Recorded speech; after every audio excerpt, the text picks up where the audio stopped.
And we are live. What's going on, everybody? And welcome to another episode of the Knicks Recap podcast. I'm your host, Troy, and you could be anywhere in the world right now, but you chose to be here with me. So shout out to all of you guys. Thank you so much for joining the show. Again, you could be anywhere, but this afternoon, you chose to hear the Knicks news with me, and I appreciate you rocking out with me. And talking about Knicks news, we have a lot of news to cover. There are a lot of different topics. You guys have a lot of different things to ask about. Clearly, we're going to talk about different comments you guys have, but the news right now is about Isaiah Hartenstein, obviously about Mikal Bridges and that trade, what that does to the Knicks. We're going to talk about that and why that is one of the most important fits for the Knicks. So we're definitely going to cover that. But another thing we're going to talk about that nobody's really discussing is the fact that potentially Deuce McBride could still be added to this Mikal Bridges deal only to make the money work. And if that's the case, the Knicks would do that in an attempt to re-sign Hartenstein. And what a way to start the show, because honestly, that's where we're going to start, guys. So shout out to the chat gang. I see you guys. I see you guys are live, and I will be more than happy to get to all of your comments very shortly. But you know how I got to do. I got to start the show, and I got to get you the news that you came here for. And as you see with the thumbnail, we're going to start out with Isaiah Hartenstein, which every single Knicks fan has asked me about, asked me for an update, and basically asked me, what is going on with IHart? Is he going to resign with the New York Knicks? Well, unfortunately, guys, I hate to be the bearer of bad news, but that's what I'm going to be today. According to multiple NBA insiders, it's unlikely that IHart is going to re-sign with the Knicks. We're going to break down exactly why that is and so much more today. If you're not already subscribed to the channel, go ahead and hit that subscribe button now and make sure you have notifications turned on so you don't miss a second of the new content. And now, let's get started. Isaiah Hartenstein is unlikely to return to New York. Trust me when I say it breaks my heart to say this, because I want IHart back. For me, after the Knicks made that trade for Mikal Bridges, I wanted them to re-sign OG Anunoby. They did that. They slightly overpaid, gave him $42.5 million on average each and every year. But you know what? I'll still take it because we needed him. We needed him to complete the most lethal duo in terms of wings to compete against any team in the league. Not only the Boston Celtics, but each and every team in the NBA. But you know what you also need? A quality big man. You need a big that understands his role, understands what he's capable of, and understands how he can play with other players on this team. He developed chemistry with Jalen Brunson last season. He understands how to play that pick and pop just a little bit. If his pick and pop is a floater inside the paint, but he can definitely run the floor as well. He can dunk the ball. He is great in terms of offensive rebounding. His defense, not on the same level as Mitchell Robinson, but still very, very good. All of that together for me makes IHart a must re-sign. I hope and pray that the Knicks can do this. But unfortunately for the Knicks, they're going to be capped out at giving him a 4-year deal worth around $72.5 million. What do you think they're making all of these moves for? Why did they trade all of their picks basically out of the first round besides Pacome, what's the last name again? Pacome Dadier. There we go. Pacome Dadier. I got it right this time. They obviously drafted him, but they went back, right? They drafted back. They traded their picks back. They traded out of the first round completely after they made that selection. There's a reason they did that, because they wanted to save cash. They drafted players in the second round, low cost, to save cash. They want to fill the void on the bench, but they also need more money so that way they can remain flexible to offer IHart the max dollars that they can give him, which again is $72.5 million. But even though they're doing this, it might be all for nothing, because according to multiple reports, they are indicating that IHart may leave the Knicks if other offers come in that are much higher than New York's. And with Nick Claxton already signing with Brooklyn, and he signed a massive deal, I believe it was for $100 million. That tells IHart basically what he's worth. And if another team comes in and gives him a number like that, it could be the end of the road for IHart on the New York Knicks. Let's break down these latest reports for you guys. And shout out to the chat gang. I see you're live. We will definitely get to you. And thanks to anybody for joining the afternoon live stream. I really do appreciate it. Each and every one of you guys, it really does help the show when you come in and you view it. Let's get to these updates here, because I know that's what you came here for. Ian Bagley gives us the following updates, and he reports that New York Knicks free agent Isaiah Hartenstein is expected to be a top target for several opposing teams in free agency.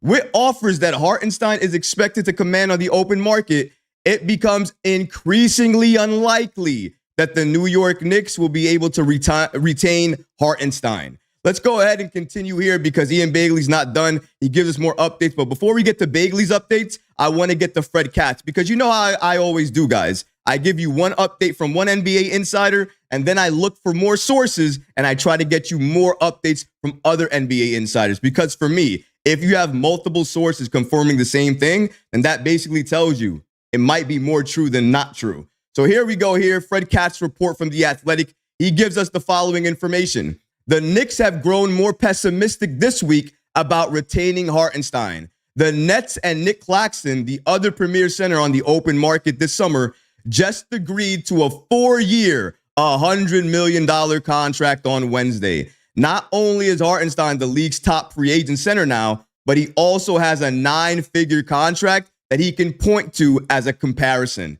That's something that he didn't have before. If we're going to talk about that, we have to mention that. When you're talking about a free agent and you want to make a lot of money, you need something to compare it to. Well, I don't know who to compare IHart to. Well, now you know. It's Nick Claxton. They were both being talked about in terms of making the same amount of money. He just made $100 million. What do you think IHart wants right now? Is it 72.5 or could it be closer to 80, closer to 85, closer to 90? That's my fear right now. And Oklahoma City and some of these other teams can come in and still offer him a lot of money. Let's go ahead to the New York Post in terms of Steph Bondy and get this information that he gave us here as well, too. According to Bondy, he states, Robinson has been floated in trade talks. So that is the other part here. If the Knicks can move Robinson and they're able to do so without having to destroy the team that they just created, it's going to help the Knicks, give them more flexibility, and also allow them to re-sign Hartenstein without any issue at all. Again, if he wants to accept $72.5 million. If he doesn't and he wants to accept a higher offer, then it doesn't matter what the Knicks give him because the only thing they can give him is 72.5. If he doesn't want that and he wants a higher number, he's gone anyways, guys. But let's continue here with the report. Ooh, sorry about that. With the report that we have here from Bondy. Again, he stated that Robinson has been floated in trade talks, but he also indicated that the Knicks could move him and retain Hartenstein like we just spoke about. But the report that Bondy is speaking about made it seem like Mitchell Robinson is more likely to stay.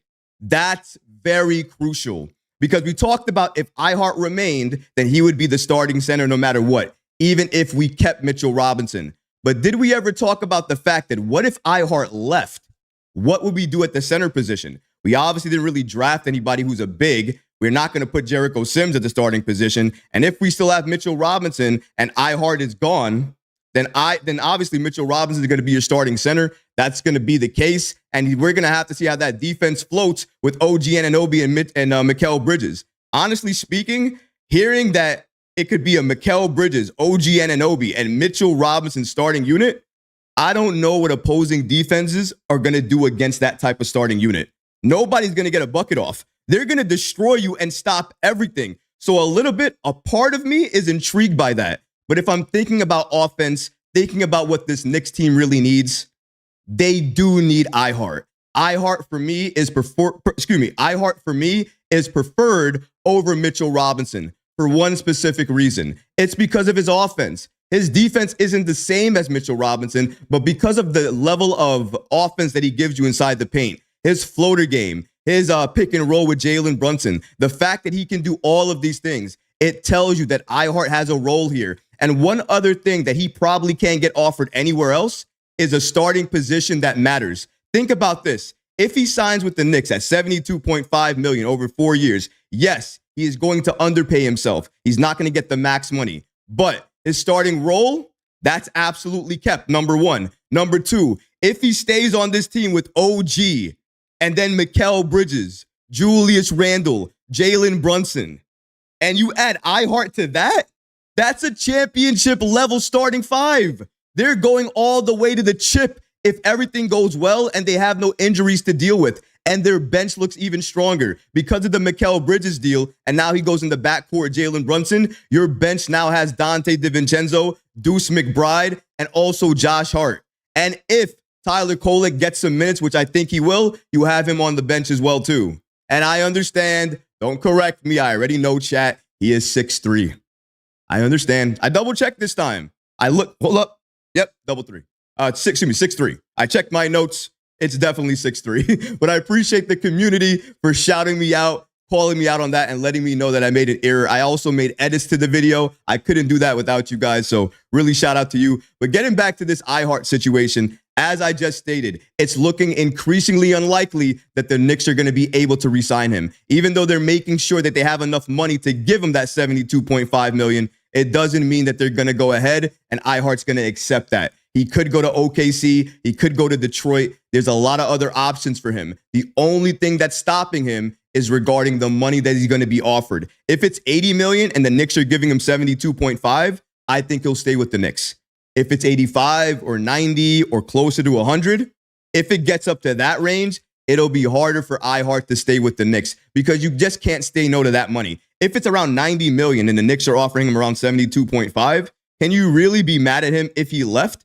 That's a close to $20 million difference. And sometimes as a big man in this league, you need to count your dollars because how long are you going to be healthy as a big man? How many years is it going to last for you? iHart was dealing with injuries when we had him. Is he going to continue to deal with injuries? When you invest in a big man, you have to think about that. Those dollars go into his health moving forward as well, too. I'm sure the Knicks thought about that with Mitchell Robinson. That's why Mitch's contract is descending in value, because they probably thought, hey, listen, he might get injured later on in his career. And if that happens, the best way we can trade him is if his contract is descending and he's a low value but very good big. That's exactly what he is right now. The Knicks have a lot of options. They can trade Mitch, keep iHart. They can go ahead and let iHart walk because they know there's no way for them to go ahead and match any offer that maybe OKC or another team can go ahead and give them. 85, 90 million, maybe iHart walks. If that happens and you retain Mitch, he's your starting center. Does it really sound like a bad idea or a bad thing if Mitchell Robinson starts with OG and Mikal Bridges in the lineup, along with Julius Randle and Jalen Brunson? I love iHart, don't get me wrong, but that lineup as well sounds extremely scary, dominant. Defensively, I mean, what are you going to do against that team? It scares me a little bit to think about. Opposing teams must be shitting themselves because what do you do against the Knicks in that situation? How do you beat the Knicks? You can't stop them on defense, please. But iHart would give you more offense and the defense. That's why you have to re-sign him. Again, I hope the Knicks can re-sign him. They did all of the moves that they made recently, all the second-round moves that we're going to get to in a second, that Leon Rose, the genius that he is, made for this Knicks team to get the necessary cash to offer iHart that extension. But it's all about, will he accept it? Here's my opinion. It's not a hot take. I've said it before in another video, but I want to bring it back again. Here's my prediction on it. I predict that iHart will accept the $72.5 million from the Knicks, regardless of any offer that he gets from anywhere else. And here's why I say that. Let's go back 2 years before the Knicks gave him that contract. Where was he? With the Clippers, right? When he was with the Clippers, I remember there have been a number of reports saying that he wanted to stay there and he would accept less. Why would he do that? Because at the time, he liked his role. He believed in the Clippers, he believed in the vision, and he thought at the time they were championship contenders. What are the Knicks right now after the Mikal Bridges deal? Championship contenders. And that's exactly what the Knicks are going to sell iHart. You stay with us, you're part of a championship core for the next 4 to 5 years. We'll give you a longer-term contract, so that's more security for you and your family. And definitely, you're in New York. You think you're not going to get sponsors and endorsements? That's going to help make up the difference. I promise you. Leon Rose, businessman extraordinaire, he is going to sell iHart on that. iHart's going to re-sign with the Knicks, and our starting five is going to be one of the best starting fives in the entire NBA. Only a few teams can really come at us right now. Only a few teams, Detroit, Oklahoma City, some of these other teams can come over the top and offer iHart a little bit more money. But OKC is the only threat because of their position in the West and how good they can be. how young they are. They can basically offer the exact same package as the Knicks. The only difference is, what's his role? Is he going to start over Chet? Is Chet going to move to the 4 and he's going to start at the 5? What's IHart's role going to be? That's the only question I have if he joins That's the only question I have if he joins OKC. But if he stays with the Knicks, do I have any questions? No, because I know what his role is going to be. Do I have any questions about how Tom Thibodeau is going to use him? No, because I just saw it for the better half. No, not even half of the season. Almost more than half of the season, I just saw IHart as the starting center. I saw him in all of the playoffs as the starting center. I don't need to see anymore. In my opinion right now, IHart is the player you go after. He's the one you throw it all for, and you try to get him on this team. You try to re-sign him. But the Knicks can only do so much. It's up to IHart as well. I hope he will do exactly what he did with the Clippers a few years ago and say the exact same thing. I'll stay here for less. Please, IHart, stay with the Knicks for less and join this championship team that we're building. You're not going to find it anywhere else in the East, and you're certainly not going to get a guaranteed starting center position on a team that matters anywhere out west. I don't believe OKC will use you that way. But let's see what's going to happen. But before we go to more of these particular updates that we have, because with this particular show, there are so many updates we have to go through. Not only IHart, we have the Deuce news to talk about. We have Jalen Brunson news to talk about. We have to hear from Scott Perry, the former GM of the Knicks, because he was talking stuff about Mikal Bridges' deal. So we have to talk about that. There's so many things to cover. But, of course, before I get to all of that, the chat gang is live, and I have to get to all of you guys first. And as you guys do know now, if you watched the live stream for the draft show that I did, there's a new way we're interacting with the chat. You never could see yourself before. You can only see me. I don't think that's fair. That's not too fair. You should be able to see your comments as well, too, and be able to laugh along. So I invented the floating chat. Shout out to the floating chat. Likes for the floating chat. And if you haven't subscribed to the channel yet, come on now. We have a floating chat. You have to subscribe because of the floating chat, right? It's floating. So shout out to the floating chat. Appreciate you guys. I see it's going off right now. I'm going to refresh. But before I do, I want to get to these comments first. So EG 13,000 says, Isaiah Hartenstein never played. Oh, well, that updated. Sorry, can't see it anymore. I'll go to that one next. James Whitfield said, I think he stays because of the potential of winning, and he's starting. Pytho Nick says, his wife only likes the big markets. That's a good point. Very good point. I didn't think about that. You're going to make me consider drinking a little bit of water here. Appreciate you guys. You see all the hearts over there? Every time I see the hearts over there, it makes me hype. I appreciate you guys. Thank you. Pytho says, exactly. He'll do some commercials. Rob says, let's go. Homer Run Hits says, sign Hartenstein and Robinson. You see, they can't do both, though. They can't.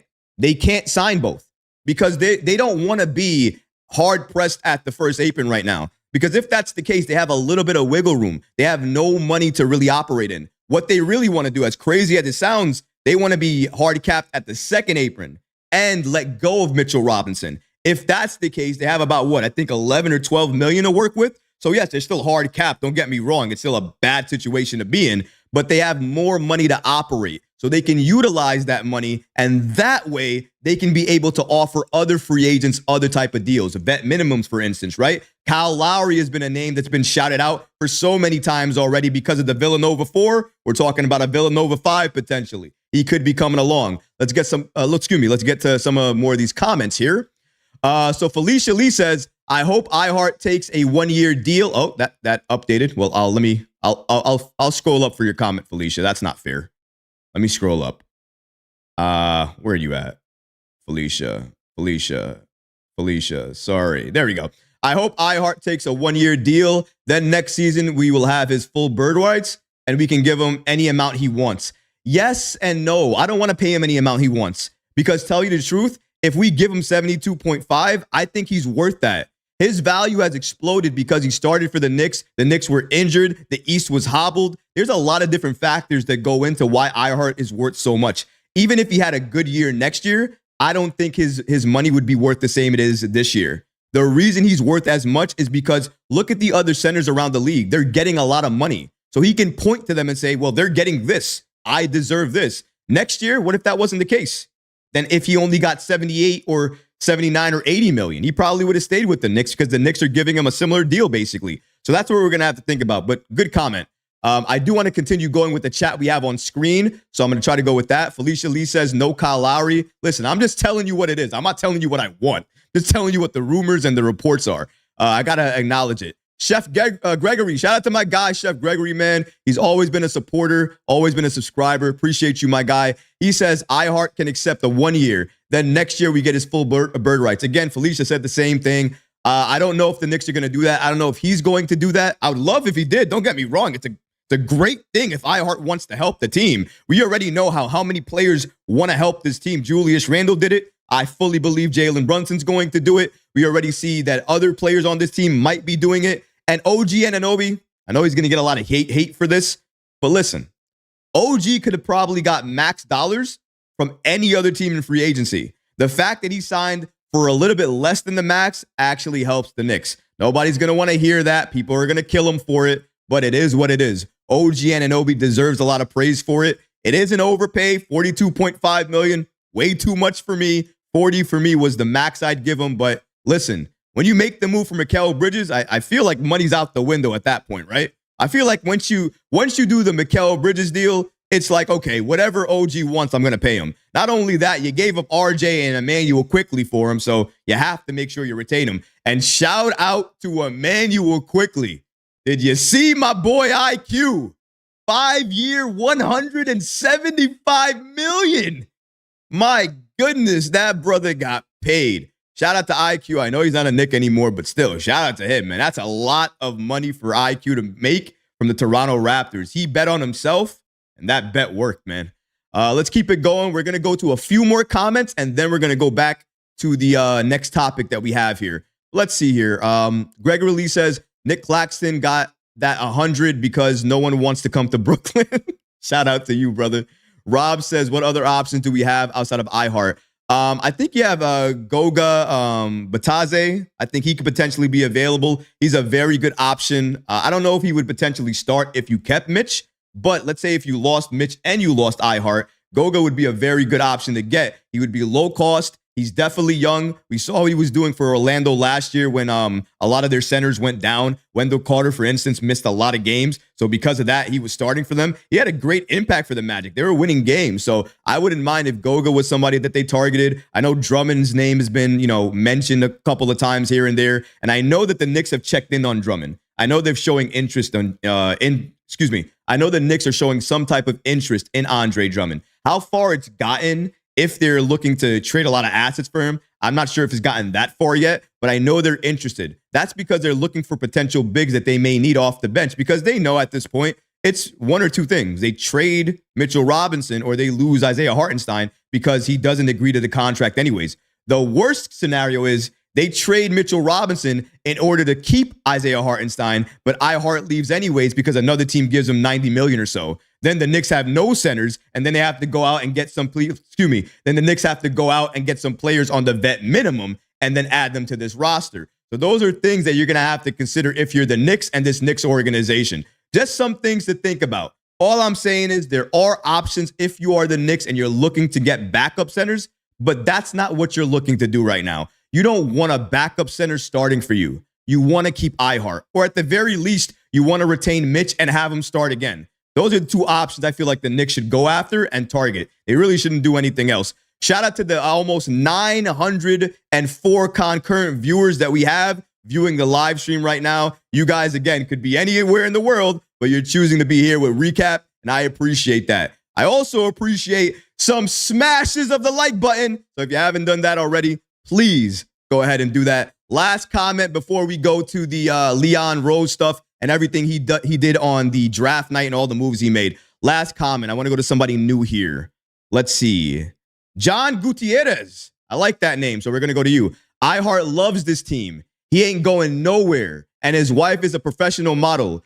The New York City is where he's at, and his wife is not going to OKC. Shout out to you, John. I appreciate you, my brother, and I appreciate the chat gang. Shout out to everybody who's been watching right now, everybody who's rocking with us, and the chat gang, you are alive and well. We will come back to you, but before we get to you guys, we have to go to Leon Rose because Isaiah Hartenstein, yes, the Knicks have to sign IHart. It's a must. They have to, in my opinion, and hopefully they will if IHart gives them a break. But we also have to give credit where credit is due. Leon Rose has made the impossible possible. You can't get OG Anunoby. Leon, you're suing the Raptors. What are you doing? Stop calling them. Oh, I'm sorry. We got OG? We must have traded a lot of first rounds, though, right? Nope. Just traded RJ Barrett and Emmanuel quickly in a second rounder. No first? Okay, Leon, I'll be quiet. We need Mikal Bridges. Mikal Bridges is the piece. You're not going to get him. Nobody trades with Brooklyn. The Nets and the Knicks have not done a trade since 1983. It's not going to happen. Leon just got that done as well, too. So me hearing that nobody thinks that the Knicks can re-sign IHart, that's music to my ears, because each and every time you tell Leon he can't do something, he turns around and he does it anyways. So that's why another reason I think the Knicks are going to re-sign IHart. But let's take a look at the genius that is Leon Rose and all the moves that he's made and all the players that we have now because of Leon. Shout out to Leon, and you know he's looking at you guys. You see him? You see him in that image? He's looking at everybody smiling because he knows what we know. He has made a number of moves. He's a genius, and he's just helping this Knicks team each and every time. Shout out to New York Basketball on the app X for giving us the following information. If you're not following New York Basketball on the app X, you're doing yourself a major disservice. They're one of the best accounts in the entire world. Follow them. You do yourself a favor. But let's go ahead and start here. The Knicks 2024 draft. This is how it all went. Number 25, Pacome Dadier. And then he's obviously 18, and he's 6'8", French, played in the BBL. Then you have number 34, Tyler Kolek, 23. He's a guard, 6'1". Also, some particular listings have him at 6'3", so you can go back and forth. I'm going to call him 6'3" because it's closer to 6'8", and that's the mistake I made. So we're going to go there. Number 56, Kevin McCullough Jr., 23, 6'5", from Kansas. And then number 58, a little bit unexpected. I didn't actually anticipate for him to be drafted by the Knicks. I didn't even know the Knicks had a number 58 pick. Ariel Huckport. Ariel Huckport, 22 years old. He's a center, 6'11", from Germany. He played in the NBL, and the Knicks started again with 2 first-round picks and 1 second-rounder. They ended with 1 first-round pick and then a first and 3 seconds, and more future second-round picks as well, too. So the Knicks have just cleaned house. And if you're looking at the first rounder that they got in the first round of the draft of the NBA, what they did was they traded their number 24 pick for the number 26 pick. So that's what they're talking about here in this particular post, where the Knicks actually got another first in this situation. Leon Rose, I don't know if it's just Leon Rose or his entire front office or everybody working with him. Gerson Rosas, Worldwide West, that entire front office knows exactly what they're doing. When they trade picks, they only do it if a player that they want is not available anymore. And if a player that they really want might go to the second round, they're gonna try to anticipate that. They're gonna try to predict that. They're gonna talk with other people around the league and try to think, all right, well, the player that I want, I guess he's not gonna go in the first round. I can trade these picks away, and I have an opportunity to get him in the second round. Tyler Kolek is a first-round prospect. Let's get that right. Guard, 6'1", 6'3", whatever you want to list him as. He has Jalen Brunson type of play. You guys seen the type of highlights I showed you, right? In the last video I posted for him, his highlights show everything about his game. He takes contact. He can shoot the 3-ball really well. He can score from basically anywhere he wants to. He also has a floater game. A lot of his offense reminds me of Jalen Brunson. How does a player like that drop to the second round? More than that, how does a player like that drop to the second round? The Knicks identify him. We actually trade with the Blazers, trade up for the 34th pick, trade 3 second-round picks to get this kid, and you know the Knicks are not doing that unless they see talent in him. Leon Rose and this Knicks front office are making moves like this because they're trying to get low-cost additions that are going to help this team now or in the future. We already know, even if Tyler doesn't play a lot of minutes, maybe his first year he plays 10 to 15 minutes under Tom Thibodeau, That's still a lot more minutes than I expect any other rookie to play. You don't expect rookies in the second round to play any minutes under Tom Thibodeau. The fact that we're talking about him like a legit first round pick, that he could actually have legit minutes, playing time under head coach Tom Thibodeau, that matters. It means something. It tells you the Knicks are not drafting just to get players that might have talent and you could develop them down the road and maybe play them later. No, they're not doing that. They're targeting specific players that can help contribute to win now mode. Help them play now. Help them get better now. Help contribute to the winning team that they just created after the Mikal Bridges deal. These are the type of deals that Leon Rose is trying to go after. The prospect they're trying to go after. Let's pull it up again. Look at the picks that they got. Look at all of this young talent. Dadier, we have no idea if he's actually going to play. He might be a draft and stash, but according to every report coming out after the draft, he anticipates that he's going to play in the NBA. Whether that's in the G League or not, I don't know. I don't think he's ready yet. He's very young. He's 18 years old. He definitely can shoot. I watched a lot of his highlights. He can shoot with the best of them. He can't really do anything else, though. Defense, not really there. He doesn't really rebound the wall. Excuse me. He doesn't really rebound the ball really well. And when he is in the paint, he looks to grab the ball and type to score. Not really type to, rebound the ball. He doesn't pass that well either. There are a couple of things he could work on still. So I want him to be able to do that a little bit better before the Knicks utilize him in the rotation. But if you're looking at Kolek, he's 23. He's already played a lot of basketball in his life. He has that experience, and he's somebody you can plug and play right now. He's ready to play right now. Everybody can see it. And all the highlights show it. The game shows it. The fact that multiple NBA insiders called this guy the steal of the NBA draft. Not the first round. No. Not the second round. No. The entire draft. He is the steal of the entire draft. And the Knicks got him at a low cost. Second rounders don't get paid barely anything. Leon Rose knew that, and he was anticipating that while making this move. How can you not give credit to this man? Traded for Mikal Bridges, re-signed OG Anunoby, is looking to re-sign Hartenstein, is upgrading this team with low-cost rookies at very low-cost contracts. How can you hate on Leon Rose at this point in time? He's doing everything right now to make sure this Knicks team is better. And because of all those moves, look at what happened. Look at what all those moves created. Shout out to ESPN for giving us the following information. The Knicks odds to win the title at ESPN Bet went from 16-1 to 10-1 after the trade. New York's odds have shortened to 8-1 by Friday. The second best odds in the Eastern Conference behind the champion Boston Celtics and third best overall. The Denver Nuggets have the shortest odds to win the title in the Western Conference at 15-2. Let's get this right again. Before any trades were done, we were 16-1. After trades happen, we are now 10-1. And then we think about it a little bit. We look at all of the things that the Knicks have done, all of the moves they made, the trades they've made, the players they've added, the rookies they've added. And then they jump to 8-1?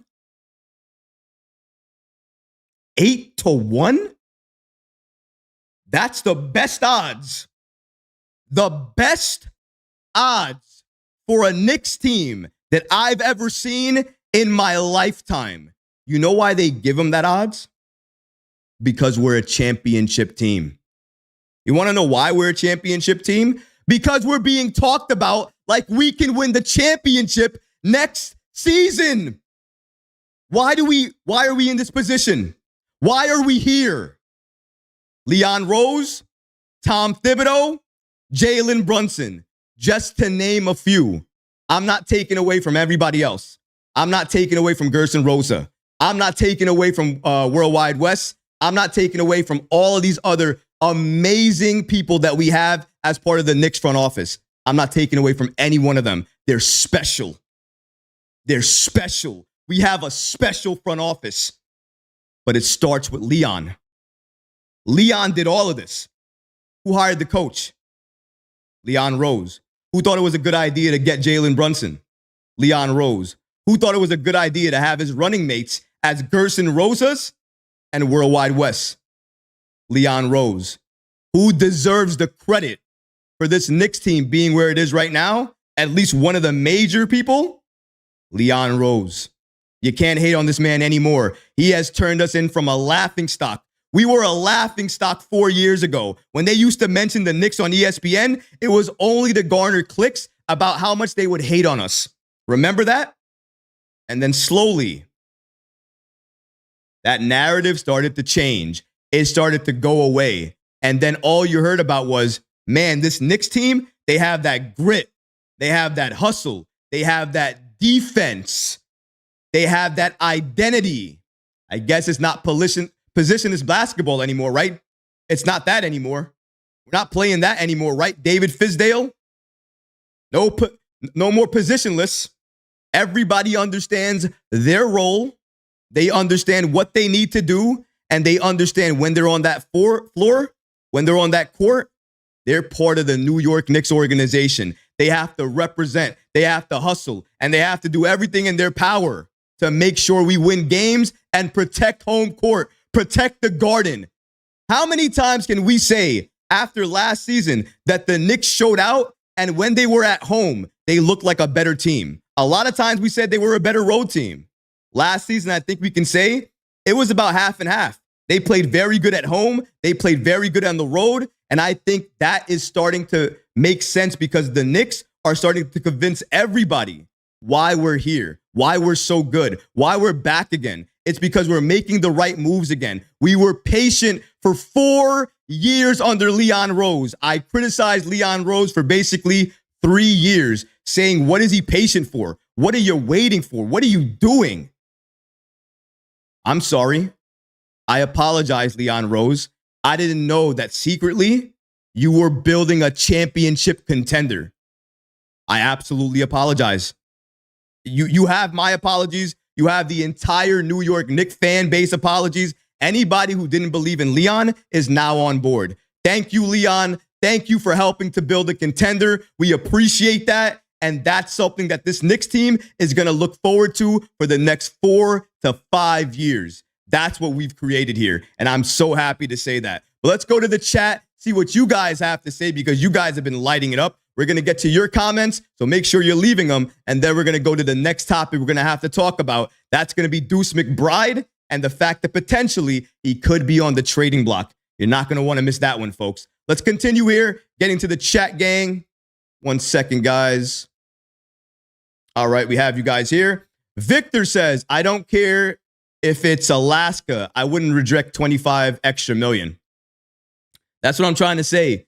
If iHeart gets that contract, he's likely going to accept it because who in their right mind would deny 25 or 20 extra million dollars? Would you? If you were offered 72.5 million by your team, your home team, or the team that made you good, gave you that starting position. Let's say that's the case. Would you accept that deal if another team came up over the top of the Knicks and gave you around 92 million? Would you accept it or would you go where the money is? Leave a comment below and let me know. I would love to hear from you guys. Margaret says, Knicks are good. It is now up to iHeart. It is. Vibe Shop says iHeart is staying. Listen, I hope he does. I want iHeart to say. I really do. Give me a second, guys. I'm going to take a drink of water here.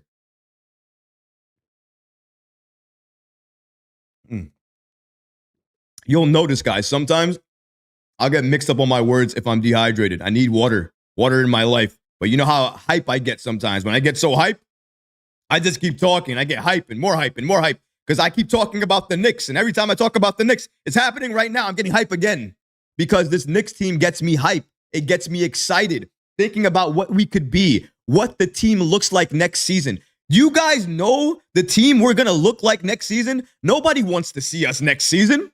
Nobody. Nobody in our division, nobody in our conference, nobody in the West. It's going to be a long night, folks. You see the Knicks, it's a long night. What are you doing against the Knicks? How are you scoring? How are you scoring against the Knicks? You can't score against Mikal Bridges. You can't score against OG Anunoby. You can't score against IHart or Mitchell Robinson, whoever's in the paint for us. You can't score against each and every one of them. What are you doing? Nothing at all. Let's keep going here. We got some more comments in the chat. Appreciate the chat gang. You guys are live, man. I love each and every one of you. Thank you so much for the support. If you haven't done so already, smash the like button, subscribe to the comment, and if you want your comment to be prioritized, definitely hit that super chat because that's how you get it done. But let's keep it going here. Angel Torres says, Kevon Looney would be looking like a great backup right now. Yes, I don't mind Looney, but I want to wait because there are other players that might cost a little bit less. I mentioned Goga Batiste before, and that guy for me is somebody that I would want to look at because he has the skill set. He can score inside, he can block shots, he can grab rebounds, and he's low cost. We can't afford a lot of players right now. We got to think about the low cost players. Goga, I'll go with Goga, man. Definitely. No pun intended there. Let's keep it going here. Rashid says he should stay if he wants to win a championship. John Smith says Knicks were the slowest pace in OKC was the 8th. Orlando was 25th. IHart will get injured outside of Thibs' system. Maybe if you're looking at pace being part of that, but minutes is part of that too. And he plays a lot of minutes and he plays hard. So it could be part of that. But shout out to you in your comment, buddy. Big Frank says Brunson would take less to say. IHart should too. Brunson, I anticipate will take less. And a lot of people think that he will, especially after the fact that we just got another Nova brother of his in terms of Mikal Bridges. After we're doing that, obviously we re-sign OG Anunoby. OG becoming basically the highest paid Knick in Knicks history, $212.5 million. My goodness, what a contract that is. Now, Jalen Brunson could have a little bit of envy and could say, you know what? I want to be the highest paid Knick. So I'm going to wait till next year, and that's when I'm going to sign my extension. But Jalen's not built that way. He doesn't think that way. Jalen always thinks about the team. He always thinks about what the team is going to do best, how I can help the team, and how I can help them moving forward. Signing an extension with the Knicks this summer is absolutely going to do that, and it's going to help the Knicks remain flexible. He knows that. The entire team knows that. I anticipate him signing an extension with the Knicks this offseason. But maybe that changes. Who knows? Let's keep it going here, though. Michael says, IHart flourished in Thibs' system, but may not excel in another system. Can't argue that. King says, how are you scoring against OG Anunoby and Bridges while they were on the Raps and the Nets? Well, listen. How are you scoring with both of them together? Have we seen that? Because I have never seen OG Anunoby, and then you have also Mikal Bridges together. We've never seen that. And having those two guys together, high-level defenders, and they can get buckets as well, too. They can score whenever they want, especially OG Anunoby, who I felt he was turning up his offensive game just a little bit in the postseason. If he can continue that offensive game going into next season, and he can continue to play that way, the Knicks just have two great, amazing, all otherworldly defenders and also players that can score and get their own shots. We understand that, right? Get their own shots, high-level defenders, can basically score whenever you need them to, can shoot threes, can score in the mid-range and take contact. All of them can do that? Both of your wings can do that and defend? Yes. I have no issue with it. I have no problem with it. And I think no team is going to be able to stop either of those two. Nobody. Let's keep it going here. Marvin says, Manhattan Bridges. Nick Yak says, Brunson and Randall getting extended next year when we go over the cap. I think Randall gets extended next year. I think Brunson signs that extension this year because, again, it helps the Knicks. And he can also make up all of that money in sponsorships and endorsements. He knows that. I'm sure Leon Rose had that conversation with him. He's going to sign the extension this summer, in my opinion, and give the Knicks that flexibility. We need it, guys. Remember, if he signs that max contract, which I wouldn't be mad if he did. It might not be a max contract. It might be just a lot of money. Regardless, if he signs next year for $250 million, I'm not going to be mad at Brunson if he did that. But at the same time, though, I understand if he does that, the Knicks are going to be very, very hard-pressed to try to add more talent to this roster. Everybody knows that on this roster, including Jalen Brunson. He's still going to get his money, ladies and gentlemen, even though he's leaving around, 70+ million on the table? That 70+ million is going to work its way through endorsements and sponsorships. I promise you that. Let's keep it going here. Is that David? Yeah. David says, how about the Knicks can trade for someone like Anthony Davis or anyone who is a star caliber center if IHart does not re-sign? We've seen Leon Rose do his magical stuff. If needed, he can do it again. That's true, but I don't want street clothes on this team. Street clothes does not do it for me, ladies and gentlemen. Street clothes can't get it done. Street clothes can't get it done with the Lakers and LeBron James. Even when LeBron James was giving you magical, crazy, can't believe he's this age numbers. If he can't do it with LeBron James, he can't do it with a young Austin Reeves. He can't do it with a very good Lakers core that seemingly plays a little bit better when AD is not playing. If he can't do it with them, and his nickname is Street Clothes, do you really want to transfer over one injury problem for another injury problem? Because I know when he's available and he's healthy, he's one of the best bigs, one of the best players in the entire league. I understand it. No disrespect to his talent. It's all disrespect to his availability and the cost that you would likely have to give up to get him. Could you imagine the cost? It would probably be equal to Mikal Bridges or exceeding it. Ask yourself this question. Would you be okay with giving up the Mikal Bridges package that we just did for Anthony Davis? I'll wait. Let me know in the comments, guys. I appreciate each and every one of you. All right, one last comment here. Let's see, who are we going to go here?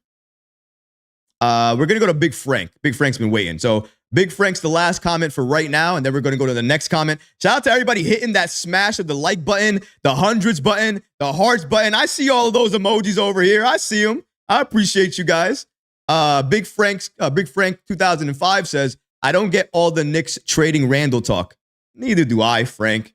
Neither do I. Why are we doing that?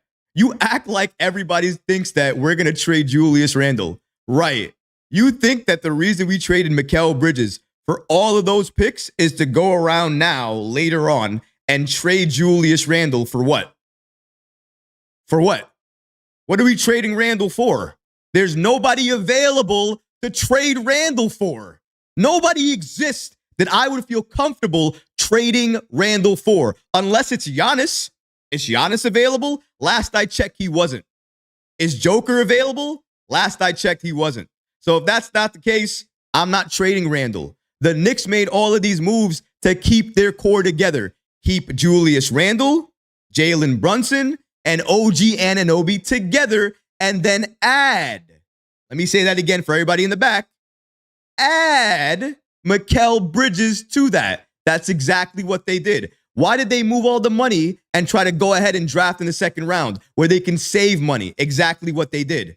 To offer IHart the most money they could. Why? Because they understand the game plan to bring back IHart to help complete this championship roster that we have so we can go forward next season and be that team that nobody wants to see. Nobody at all, especially not over a 7-game series. This Knicks team is going to run through the league, run through each and every NBA team. And when we go to the playoffs and we're healthy, you do not want to see this Knicks team. I have maybe a lot of hope, I should say, that the Knicks, depending on who their opponent is in the playoffs, are going to be sweeping teams. Sweeping them all the way across the league. They're going to send them to Cancun, and the Knicks are going to go all the way to the second round, Eastern Conference Finals, and then maybe, just maybe, all the way to the NBA Finals. We finally have the roster to do it, guys. Appreciate your chat and appreciate the chat gang always going off. We're going to continue here, going to the next topic that we have to talk about on the live chat. Let me just go ahead and close this really quick. But shout out to you guys. I love when you guys participate in the chat, when you guys always see I'm live and you come on here and you give your comments that are always great. I love the community that we've built, and I want to continue to support it and help contribute to it. So if you want to help with that, please smash that like button and also subscribe to the channel. I always appreciate that. Let's get to this next topic. It's also a bit uncomfortable. Deuce McBride. We know that the Knicks made sure they retained him in that Mikal Bridges deal. They did that for a reason, because they saw his impact. Last season, he was one of the best players we had off of the bench. He was shooting threes. He was playing lockdown defense. He was doing everything you wanted him to see. So the Knicks retaining him, for me, I love to see it. In my opinion, right now, his value is basically a first-round pick. That's his value. And he is still young. He can still develop. he can still play very well and add other things to his game. I want the Knicks to retain, I want the Knicks to retain Miles Deuce McBride, and I want him to stay on this team. Because if he stays on this roster, the Knicks are going to maximize his impact. Trust me when I say that. Unfortunately, though, according to some reports, he might be on the trading block because according to Fred Katz of The Athletic, the Knicks are still working out this Mikal Bridges deal. They're still working out the money. And if they're looking to work out the money, the only way they can do that is if potentially they add other players to the deal. Let's break down these reports before we talk about Deuce and potentially him being added to that Mikal Bridges deal and him leaving the Knicks. I know it's a crazy situation. I'm not saying the Knicks are going to do that. I'm just saying these are the reports that we have right now. But let's continue. Oh, that's the other one there. There we go. According to Fred Katz of The Athletic, of course, the deal for Bridges is not official yet. The Knicks have searched for ways to add money to the trade in the 2 days since agreeing with the Nets, according to league sources. Tossing in one minimum salary would not fill in the difference between Bridges, who makes $23.3 million, and Bogdanovich, who makes $19 million. The Knicks would still be hard capped at the first apron if they included, let's say, Jericho Sims with Bojan Bogdanovich. Adding 2 or more minimums would not be legal because this is the NBA, where frustrating collective bargaining quirks disallow all of your best trade ideas. So this is what we're talking about here. This is where the Knicks are where they are right now. The Knicks are trying their best at this point in time to include as much as they can in the trade without including core significant pieces. Miles McBride right now for this Knicks team is a core piece. We all know that. He's played like one, he looks like one, and clearly his impact in the playoffs, sometimes being better than Dante DiVincenzo, we all saw that, right? He's made a name for himself, and that's why I want the Knicks to retain him. But as we continue here, you can see why the Knicks may have to include him in the deal, and not because they want to, just because of cost. Shout out to Fred Katz again for giving us more information here. The team did discuss the possibility of including Miles McBride in the Mikal Bridges trade. And not because they are itching to trade away the 23-year-old, but because of the contract. Only $13 million over the next 3 seasons. Again, he has a small contract, but it's math. If the Knicks wanted to, the Knicks could find a third team to route McBride to, acquire a future first-round pick in the process, and avoid the first apron hard cap. His salary plus Bogdanovich would just barely top Bridges, but they would have, but according to Fred Katz, they have since shied away from that scenario. So again, according to multiple sources, the Knicks at one point in time was considering including Deuce McBride in the deal for Mikal Bridges. And again, maybe they still could. The money makes sense there, even though it's small. If they did that, they would still barely be able to afford Bridges and not have to worry about any type of hard cap at the first apron. They would still make other moves. They would still likely be in the second apron, but still have a lot more money to operate with. So we have to understand that. That's why the Knicks would likely make one of these moves. But again, Deuce McBride, according to Fred Katz here, the Knicks are not looking anymore to include him in that type of trade scenario. That means the Knicks know exactly what we know. You can't include Deuce. Deuce is loose. Deuce. Hearing that in the entire arena, hearing every single fan, every Knicks fan in MSG scream Deuce when he lets go of that 3-ball is just music to my ears. The Knicks know he's a fan favorite, but it's not only that. It's not only because he's a fan favorite. Deuce McBride actually has an impact, especially off the bench. He can't run a unit. He's not a point guard. I can't call him that. But as a 2-guard, lockdown defense, can shoot threes, can drive to the basket. He's strong. Let me take you back to a playoff game. Do you guys remember when it was Tyrese Maxey versus Miles Deuce McBride in the paint? They were fighting for a ball, and then Deuce grabs the ball from Maxey, takes it out of his hands, and then throws Maxey to the floor and scores anyway. And Deuce is a little bit shorter than Maxey, and he doesn't look as big as Maxey. But you know what? That night, he played bigger than him. He looked bigger than him in that moment, and that's the type of player that you need. You need a player like that, a player that can come in right away, have an impact, shoot threes, have high-level defense, and be able to play the Thibodeau system. Miles McBride does that. That's why it doesn't surprise me or shock me that the Knicks didn't want to include him in the Mikal Bridges deal, and likely why they won't. They're going to try to find other ways to get around this. And for me, the only way to do that is to trade Mitchell Robinson. Again, I'm not advocating for it. I love Mitch. I love his impact when healthy. But if we're looking to build a contender and I'm looking at the entire roster, who sticks out? If you're looking at the entire roster, fans who's watching right now, every single person in the chat, everybody who's watching right now, try to answer this question. Look at the Knicks roster as it stands right now.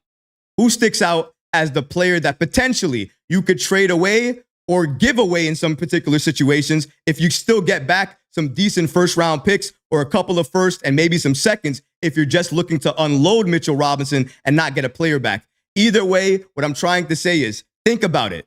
Mitchell Robinson, his contract, the fact that you could sell other teams, that he is a very good defender when healthy, he could likely get you a lot of value back right now, and that value can help your team in the future. And if you retain IHart, you're not hurting as much. You still have Sims off the bench. Potentially, you can sign a vet. For me, you sign Goga. Maybe you sign Andre Drummond from the Bulls. Either way, there are other options out there. There are other quality bigs out there. You could go after a number of different players, add them to this team, and make sure we're still good off the bench and not have to worry about potentially paying somebody $14 to $15 million a year and not know how many games he's going to be available for. That's the risk you run with Mitchell Robinson. I don't care how good he is when available. When available gets less and less each year. Who's going to start acknowledging that? Who's going to start admitting the fact that Mitchell Robinson just can't stay healthy? That's the only thing. It's not about ability. You think I hate Mitchell Robinson because of his ability? No. I see his defense. I see his blocks. I see how hard he plays. It's not about any of that. It's not about the fact that he's an offensive rebounding demon. It's not about that either. He doesn't play offense like IHart does. And when he does, he could potentially get injured. If he's injured with leg problems or ankle problems as a big man, that hurts your value over the course of your career. If the Knicks don't trade him now, and let's say they wait, they trade him in a year or two, I guarantee you they're going to get less for him. I guarantee it, because he's likely going to go through another injury that's going to drop his value again, because even if you're young, there's so many years you can say that before it's like, well, he's not young anymore and he's getting injured a lot.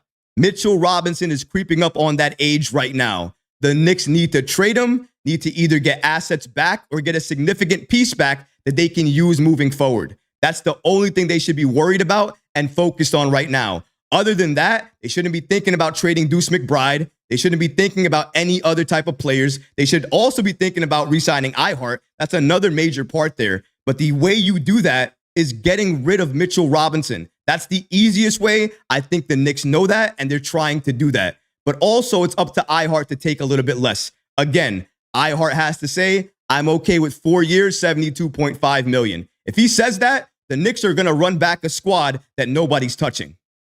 Nobody. Maybe the Boston Celtics, but I would argue our team, if we resign IHart, could go up against the Celtics better than any other team in the NBA. This is what we are creating. We're this close. This close from getting all the way back there. And all we need to do is stay the course, believe in Leon Rose, and continue to make the right additions. And that's exactly what we're doing, guys. You gotta love to see it, folks.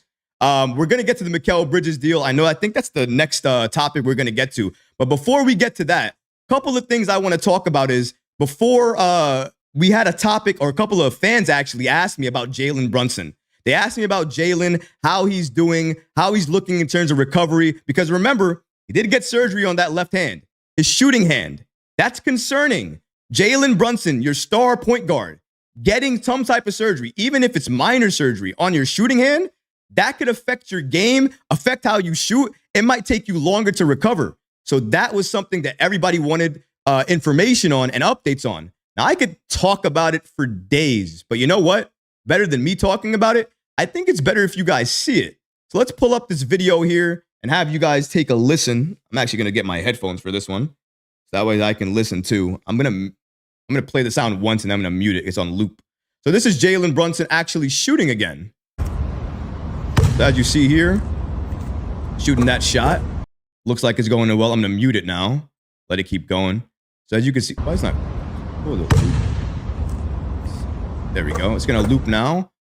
So there you go. As you can see there, Jalen Brunson, he is...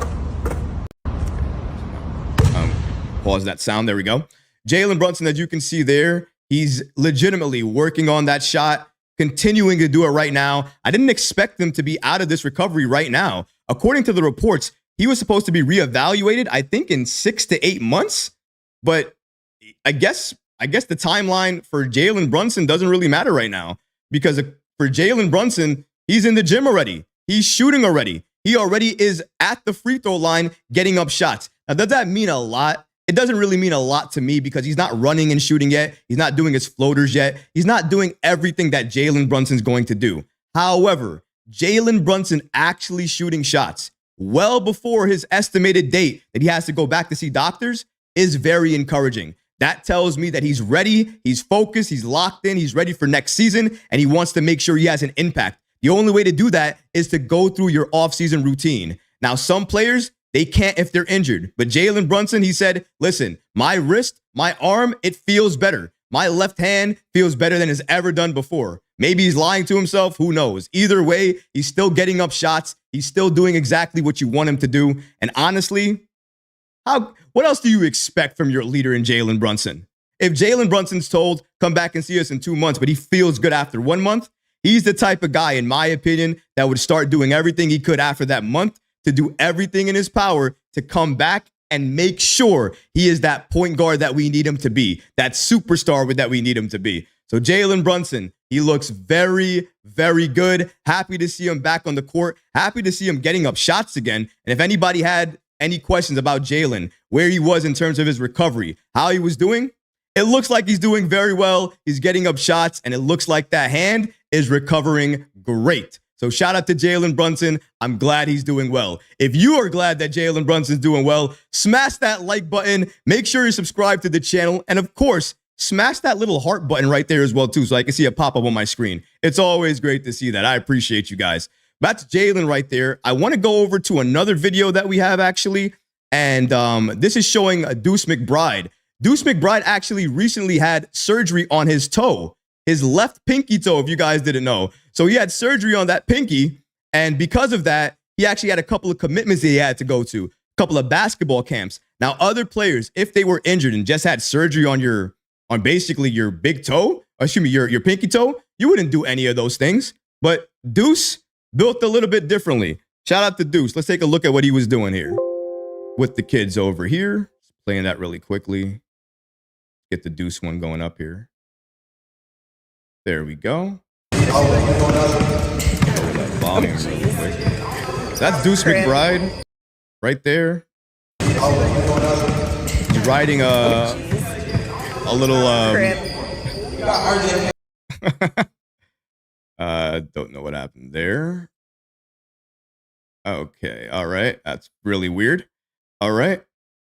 All righty, Rue.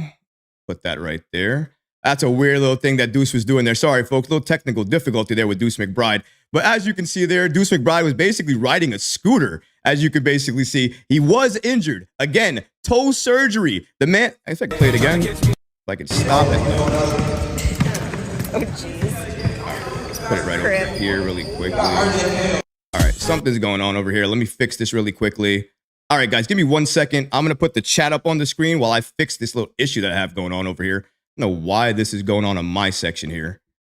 Okay, so it is. Okay, so you guys can see it. All right. I don't know why they said I couldn't see it there. Freaking. All right. All right. You know what? I got to shut this off because I can't. I can see it, I guess, but you can't hear the sound. That's the only thing. There we go. All right. There we go. So you can see Miles McBride.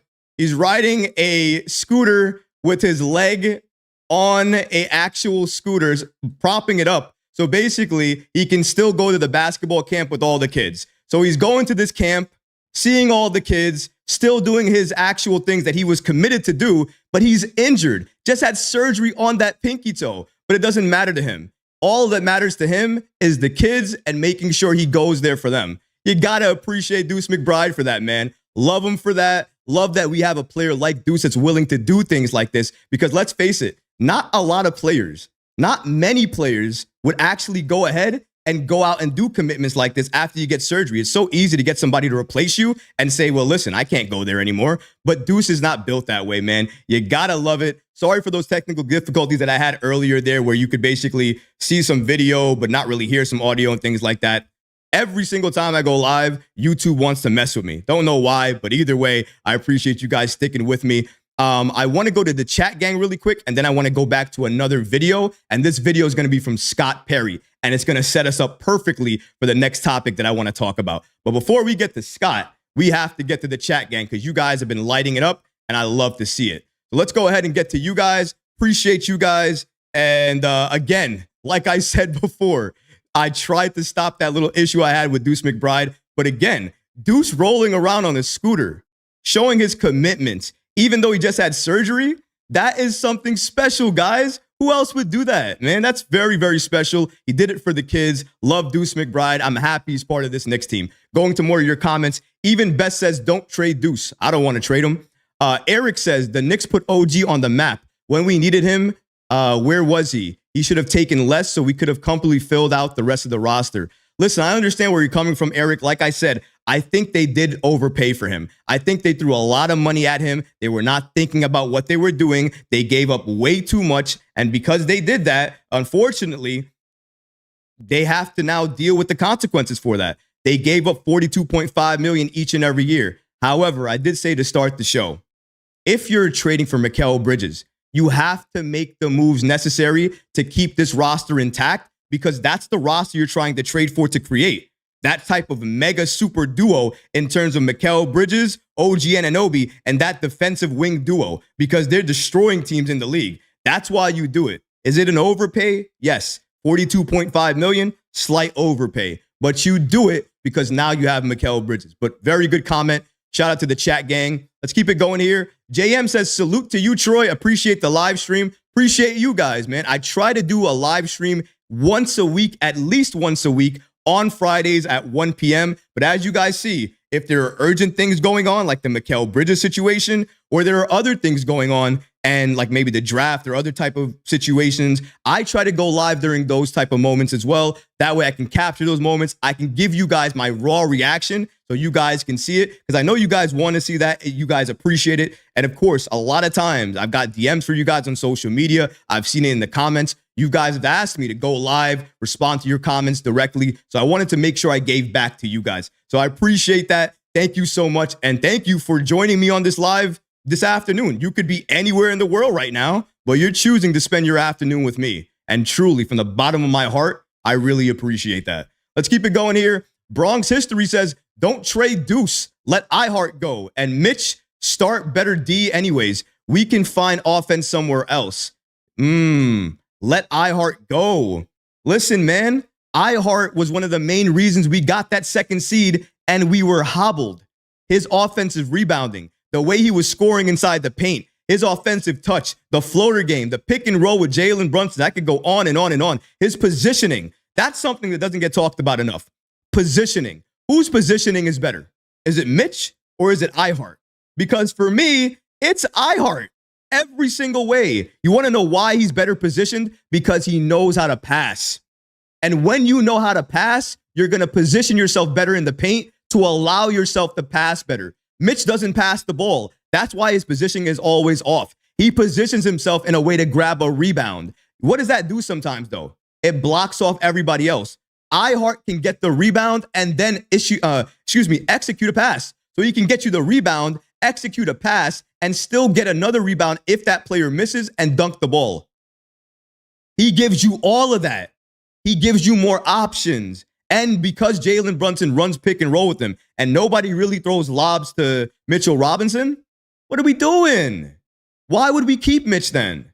I'd rather let Mitch go, trade him away, and keep Isaiah Hartenstein. Why are we going to keep a devaluing asset? It's like in any investment. Any investment. Shout out to everybody who has a 401k, retirement account, wherever you guys got. If you don't have one, it's not too late to start. Either way, if you guys have one, you know how it is. When you're investing and the market is bad, that's the best time to buy. because you know it's only going to be bad for this amount of time, and then it's going to shoot up. Oh my goodness, is it going to be good? It's going to be good for a very long time. That's why you make an investment. The Knicks just made a 5-year investment into this roster. 5-year investment into this roster right now. And that's a 5-year window for a championship. Ask yourself this question. I asked myself this question, and the only answer I had this morning was never. So maybe you have a different answer. Maybe because you guys are a little bit older. When's the last time a Knicks team had a window, a championship window, for 4 to 5 years? When's the last time? For me, never. Never. I'll let you guys go in the comments. I'll wait.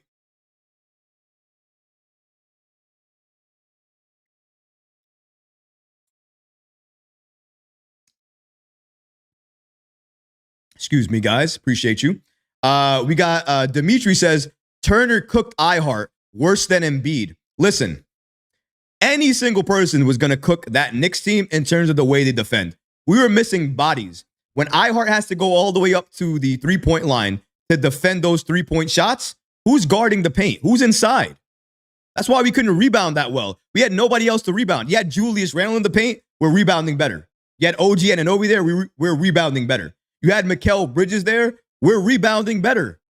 And this time around, we're going to have all those guys. So what's going to happen?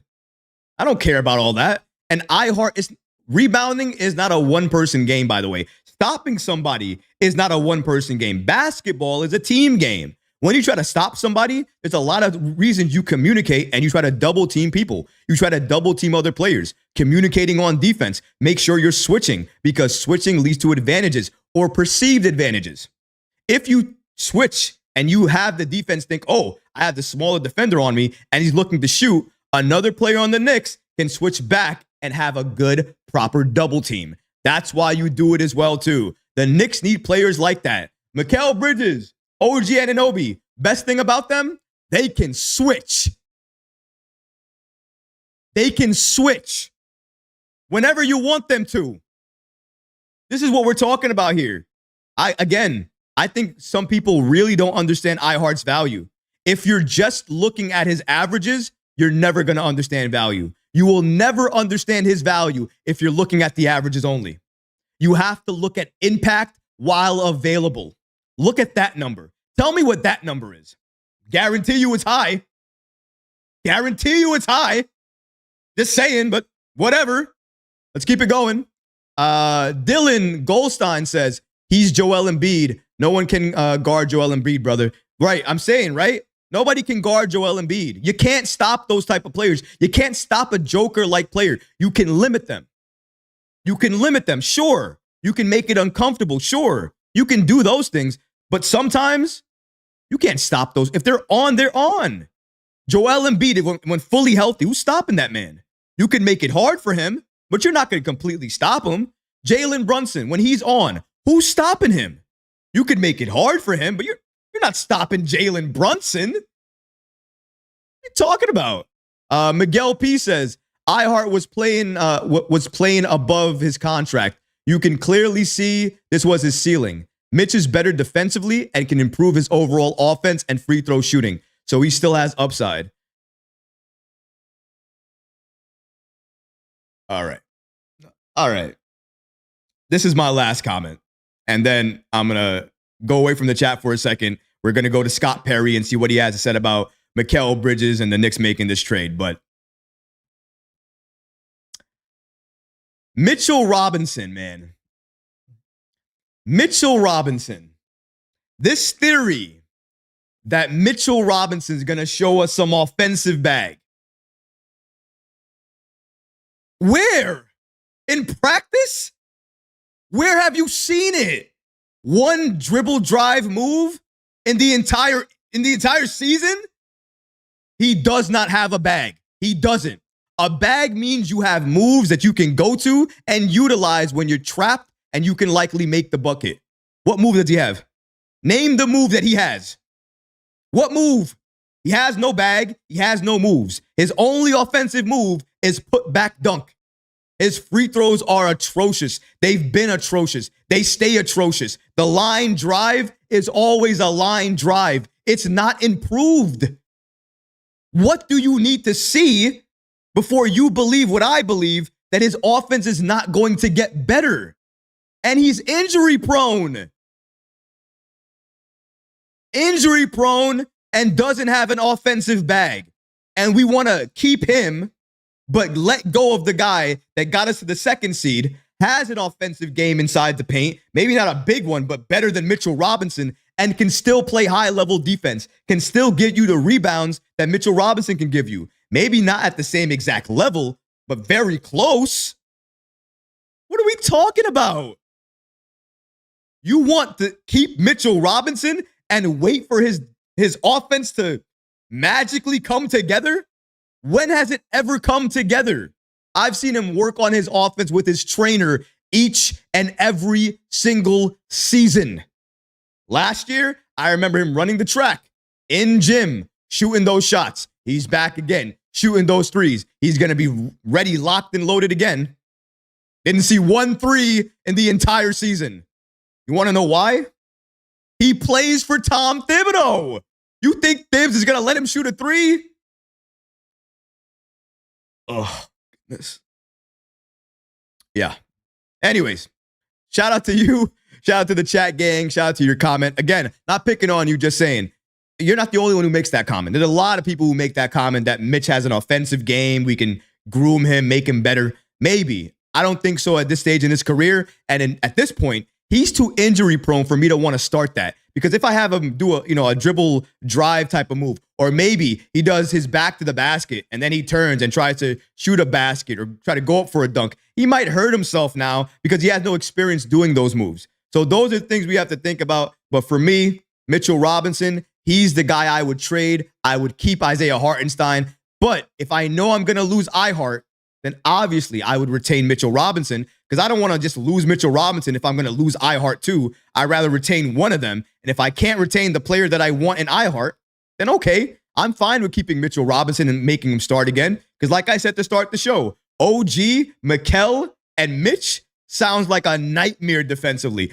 Mikal and OG sound bad enough. You add Mitchell Robinson to that, I mean, I don't know what you're going to do. That just sounds dangerous. But shout out to everybody watching the stream, everybody who's in the chat gang right now. You can get in the chat gang too if you want to. Just leave a comment. You have to be subscribed, I think, for at least 5 minutes. That's a short time just to leave a comment. But please go ahead and do so. And also, make sure you're smashing that like button. I'm trying to make sure that we're getting this channel all the way up to 15,000 subscribers. We are this close, so close from 14,000. Hopefully we'll get there by the end of this stream. And then we're looking to get all the way, hopefully now, to the 15K mark. And then we're looking to go past that again. You know how we do here at the Knicks Recap. Hitting one goal and continuing to push forward. Appreciate you guys, though. We have a super chat here, though. Let me go to the super chat. Let's turn on the chat real quick for that. Super chat here from V. V says, Mitch McBride and picks for Valanciunas or Nurkic. Ooh. McBride, though. I don't like the McBride aspect of that, but very, very good. Listen, I don't know if I want to make that move. I don't know if I want to go ahead and make that trade because I like Deuce that much. And I feel like Deuce is worth a first-round pick, honestly. I do love Valanciunas, though. And if I'm losing IHart, getting Valanciunas is basically the best replacement. So very good question, V. I appreciate it. And thank you for your super chat. If you want to be, up here as well, too, as a super chat user, you can go ahead and hit that button with a heart in it. You can go ahead and donate to the show, have your super chat mentioned on the show and displayed over here on the channel. But like I said to V, I like the move. I like the trade. But something in me doesn't want to part with Deuce, especially if that's all we're going to get back. If they want to give me a first-round pick and I can get, Nurk or Valanciunas, I'm okay with doing that. I have no problem with that. But I don't really want to include Deuce. I would rather hold on to Deuce and keep him and retain him. There's no reason at this point for me to want to let go of Deuce. He's proved himself for me. He's our bench right now. I don't want to let go of Deuce. If I could get Mitch and maybe I can throw in a couple of seconds and then get a Valanciunas or a Nurk, I'm doing that deal because that makes sense for me and it makes sense for the Knicks. Great super chat comment. I appreciate you guys, man. We're going to get to more of your comments in a little bit, I promise. But I really want to go to Scott Perry and hear what he has to say about Mikal Bridges and also what he felt about what he thought that trade was like for the Knicks. Because, you know, Scott Perry, former GM for the New York Knicks, he obviously was part of that organization for a very long time. He has a lot of comments about it, and I want to hear what he has to say. And sometimes his comments are good, sometimes it's bad, but he always keeps it real, I feel like. And recently on the Hoops Genius podcast, he was asked basically, the Knicks made this deal. They gave up a lot of picks, a ton of picks for Mikal Bridges. Do you think it's worth it, Scott? Do you think this Knicks trade by New York to get Mikal Bridges on this team was worth it in the long run? And this is what he had to say. Shout out to Hoops Genius for giving us the following information and the following clip. Loading real quick. But we've been watching the NBA draft. We got a lot to talk about because yesterday Scott and I taped an episode, and about 30 minutes after we finished taping, a huge trade was announced in the NBA. Show you guys. And it involved Scott's former team, the New York Knicks, and their crosstown rivals, the Brooklyn Nets. The Brooklyn Nets sent Mikal Bridges to the Knicks in exchange for Bogdanovic, 4 unprotected first-round picks, 25, 27, 29, and 31, a 2025 protected first-rounder rerouted from the Bucks, 28 unprotected pick swap, and a 2025 second-round pick. It sounds like a lot. Staggering amount of draft picks in exchange for Mikal Bridges. Worth it. Number one, this makes Chicago look even worse that they couldn't even get one pick for Alex Caruso. Right. Number two, as Brooklyn kind of told Bridges that they were going to potentially trade him and teams like the Houston Rockets and the Utah Jazz were interested, Mikal Bridges told the Brooklyn Nets he wants to go to New York to play with his college buddies from his Villanova team in DiVincenzo and Hart and Brunson. So he had all the leverage in the deal. So it's a little bit of an overpay, but the Knicks got the guy that they really wanted. Scott, what's your reaction to that trade? Well, that's the key thing right there, Mo, is that they got the guy that they wanted. So for them, the cost wasn't too much. Now, you know, it wasn't. In the grand scheme of things here, you can look at it. Mikal Bridges has never been an all-star, so you gave up an awful lot of draft capital to go get him. But on the other hand, I really like the move for the Knicks because the guy fits in seamlessly. We talked about him going to play with his 3 other college teammates. He is a versatile defender who's going to, again, fit not only seamlessly with his former college teammates, but the organization as a whole. Coach Thibodeau's going to like the guy. You're getting the guy that can defend anywhere from the 1 position all the way up to the 4 position. Well, I mean, he's not wrong there, is he? We do get a guy in Mikal Bridges. He can defend basically every position. He switches with OG Anunoby. That would look amazing. So I do agree with Scott Perry there. And he basically said exactly what I was going to say. The cost may look high, but if we look at it in terms of the Knicks, where they were in terms of roster construction, what they needed, and now their championship window, they have a 4 to 5 year window if everybody stays healthy to win a championship. That's why they made this trade. All the picks that they traded, and by the way, we're going to get to those picks. All the picks that they traded for Mikal Bridges, maybe besides that 2031 one, which I really don't like because it's so far away. But apart from that, all the other picks that they gave away, if the Knicks stay good and a playoff team, which I anticipate they're going to be, and likely an NBA Finals team each and every year for the next 3 or 4 or 5 years, that means those picks are going to be in the 20s. I don't care about any picks in the 20s. Now, I'm not saying I don't care about drafting. I do care about drafting, and I do feel like the Knicks need to draft at any particular time that they can, because drafting players, no matter how good they are, you never know what their development's going to be. They could develop into very amazing, great players, but you'll never know unless you make those moves. So I don't want the Knicks to skip on drafts, but in this position that they were in, they clearly knew they needed another star on this roster to compete against the Boston Celtics and against other very good teams in the NBA. Other teams were going to get better. They needed to get better. They needed to make the right move, the right fit. Because if they overpaid and got a superstar, but maybe that superstar needs the ball in his hands to be impactful, you just overpaid for a superstar. You're paying him a lot of money, and now you're taking the ball out of Jalen Brunson's hands, out of Julius Randle's hands. And the ball in their hands, clearly it works because the Knicks are winning when they have the ball. So what do you need? You need to add a star that's a high-level defender, score when you need him to, and won't disrupt the chemistry or the offense that we have in Jalen Brunson and Julius Randle. Leon Rose knew that. He scoured the league, looked all around, and identified who that was. It was Mikal Bridges. And he made the deal. He made the trade. You can call it an overpay if you want to. But by making that deal, he has turned the Knicks into championship contenders. And if you ask anybody in New York, we wouldn't have it any other way.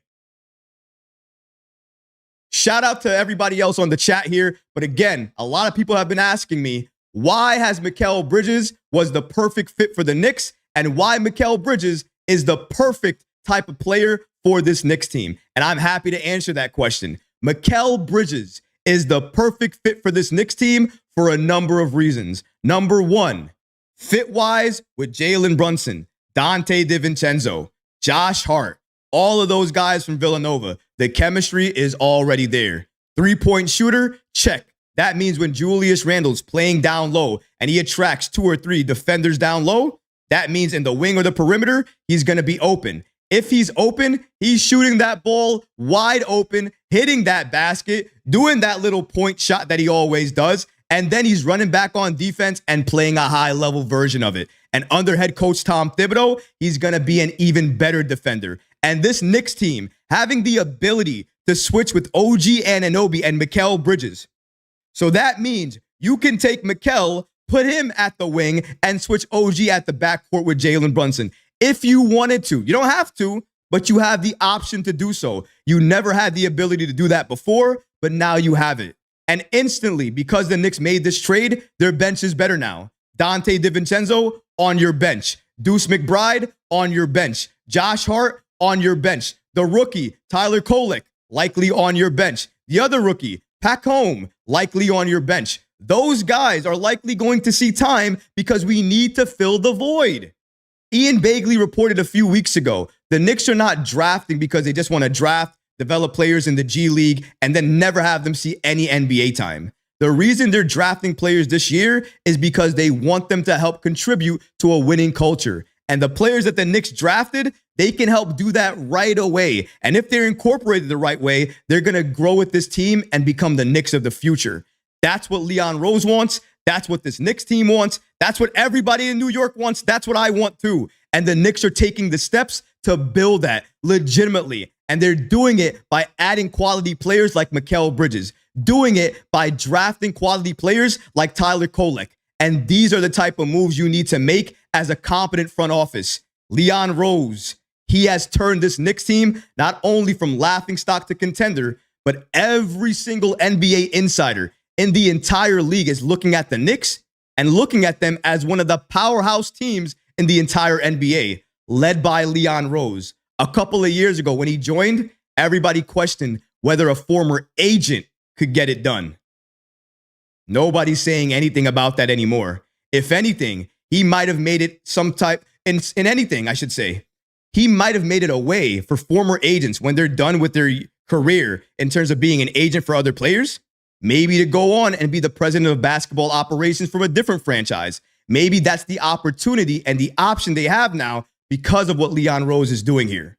He is breaking boundaries. He is making sure this Knicks team stays a contender and doing so by making the trades that matter the most. But the Mikal Bridges thing, everybody told me it was an overpay. Let's look at it again.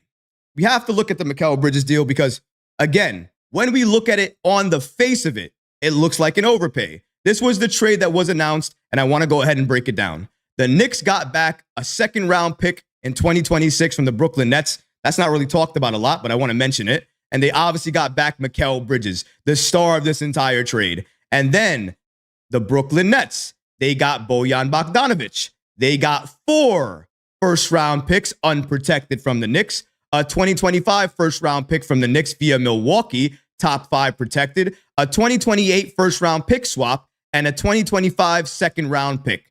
So that was the deal that the Knicks agreed to get Mikal Bridges on this roster. Looking at it just like this, yes, a little bit of an overpay. But as we just mentioned, the picks that the Nets got are likely going to be in the 20s. Now, maybe they'll get lucky and they'll draft somebody very impactful, very good at the 20 position. But you know what? History will tell you it's very difficult to find very good superstar level talent at that position at number 20, 21, whatever our pick is going to be at that point in time. So I'm not worried about that. The only pick I'm worried about is the 2031 pick, because the 2031 pick, it's so far away that I don't know what this Knicks team is going to look like. I don't know the players we're going to have. And just because of that, it scares me a little bit. That's the only pick that worries me. Other than that, the rest of this trade, I understand, I agree with, I support it. It is an overpay. I can admit that. Some people just can't admit when something is what it is. I can. It's an overpay for Mikal Bridges, but it's a necessary overpay that they needed to make. He is the perfect fit. He was the ideal trade target. Every single person in the league knew the Knicks wanted him, Devin Booker, and Donovan Mitchell. But as it became more or less obvious that the Suns were not going to trade Devin Booker, it became more obvious that Donovan Mitchell was going to re-sign with the Cavs. Where are you looking at that point? You're really looking at one particular player, Mikal Bridges, because Leon's now is looking at fit. We're not looking at every star available anymore. That's not the goal. We're looking at potential stars available and they're fit for this team, what they're making and how it's going to help contribute to this roster moving forward. Will it break away my core? Will it take away from my team? Mikal Bridges, the way we added him, it didn't take away from anything. And once we re-sign Isaiah Hartenstein, you'll see the Knicks were able to retain most of their core and also add players to it that help us become a championship contending team. I've never seen it before. I don't know if I'll ever see it again. That's why I'm just giving him so much praise, him being Leon Rose, and also just watching in patience, watching and seeing what the next move is going to be, what the next contract offer is going to be, who the next player the Knicks sign are going to be, because I really don't know exactly who that's going to be. But if I know Leon Rose and I understand who he is, especially looking out for this Knicks organization and what's best for us, all I can think is trusting him in his judgment and not rushing to anything, not thinking to myself, well, he did a lot of these moves. They don't make sense to me. I'm going to start questioning it and start talking bad about him. I'm not going to do that because Leon has proven to me time and time again that when I trust him, he rewards that trust with a significant move. He did it with OG. He definitely did it with Mikal Bridges. He did it during the draft with Tyler Kolek, and now he's going to do it again. Mark my words on that. You think the Knicks are done? Do you think the Knicks are done with the moves, all the additions, all the players that they're looking to add to this roster? Not even close. They have other moves to make, other decisions to make, and other players to target. And I know free agency, there are a lot of names that want to come to the Knicks. And those players that maybe want to come to the Knicks, they would never accept a vet minimum anywhere else. But they will for New York because New York is attractive again and we are a legit NBA contender again. We did that because of Mikal Bridges and this deal that we got. Remember our odds, 16-1 before Mikal Bridges, then 10-1. And then after all the moves we did on draft night, 8-1. You don't get to those type of odds in Vegas unless you're making significant moves. And that's exactly what this Knicks team did. Going into this as well, not that slide, excuse me, guys. Going into this next slide here, as you can see, Knicks video gave us the following information. They state the Knicks 8-man rotation is looking dangerous, and it is. As of right now, it's looking like it potentially could be Jalen Brunson, Mikal Bridges, OG Anunoby, Julius Randle, Dante DiVincenzo, Josh Hart, Mitchell Robinson, and of course, ending it out there, Deuce McBride. You don't see Isaiah Hartenstein here yet because he has not re-signed yet. Once he re-signs, I'm sure he'll be added to the picture, probably being one of the main faces of the picture. But let's go ahead and continue here into this report from Steph Bondy of the New York Post, explaining why Mikal Bridges was the perfect fit for the Knicks and why his role here is as an elite role player. According to Steph Bondy, to be clear, Bridges is more than a role player. He's an elite role player. In Phoenix, he was a championship contending role player.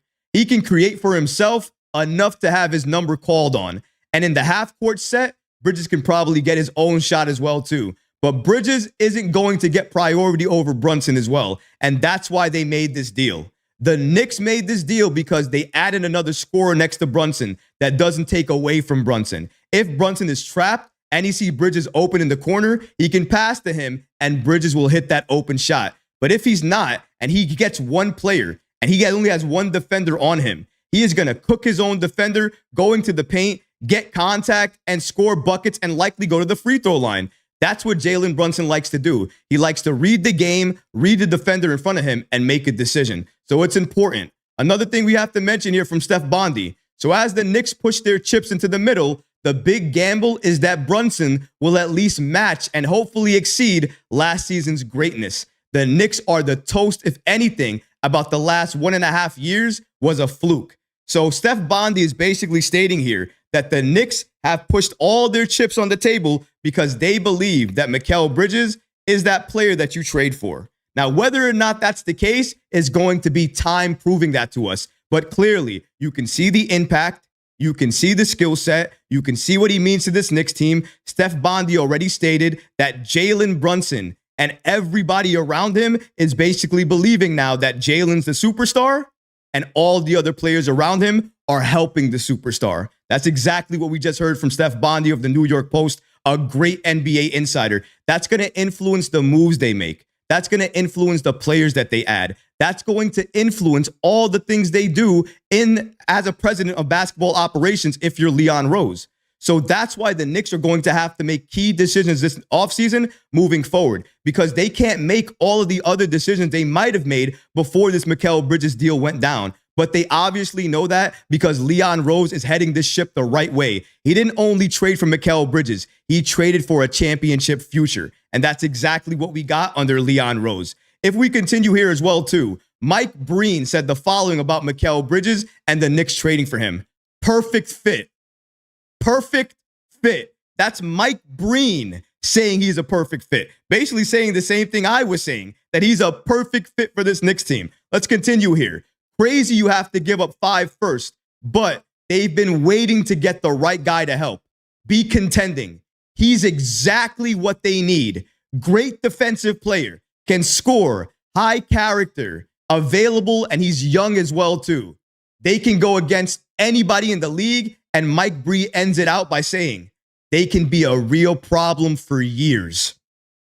A real problem for years. That means if you're going up against the Knicks, you're going to have to take on a Mikal Bridges, OG Anunoby type of combination with Jalen Brunson and potentially even Julius Randle for the next 4 to 5 years while we're contending for a championship. Mike Breen even knows that's scary, and he calls more basketball games than anybody else ever before.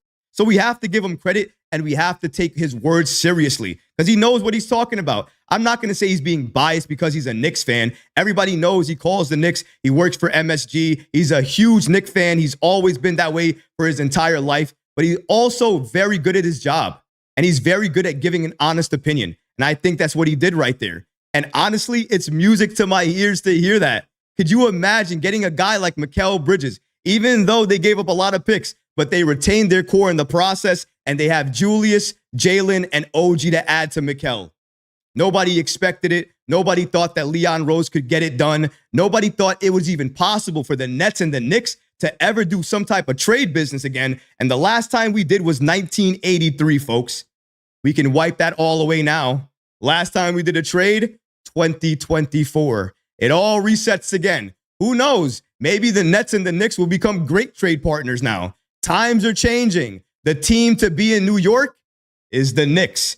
It is no longer the Brooklyn Nets. They have fallen all the way from there to the ground. Not even free agents want to go there. Not even players want to request trades there anymore. You remember, guys, right? When Brooklyn was first created over there, they came from New Jersey, went to Brooklyn, and they were first created. Everybody remembers that.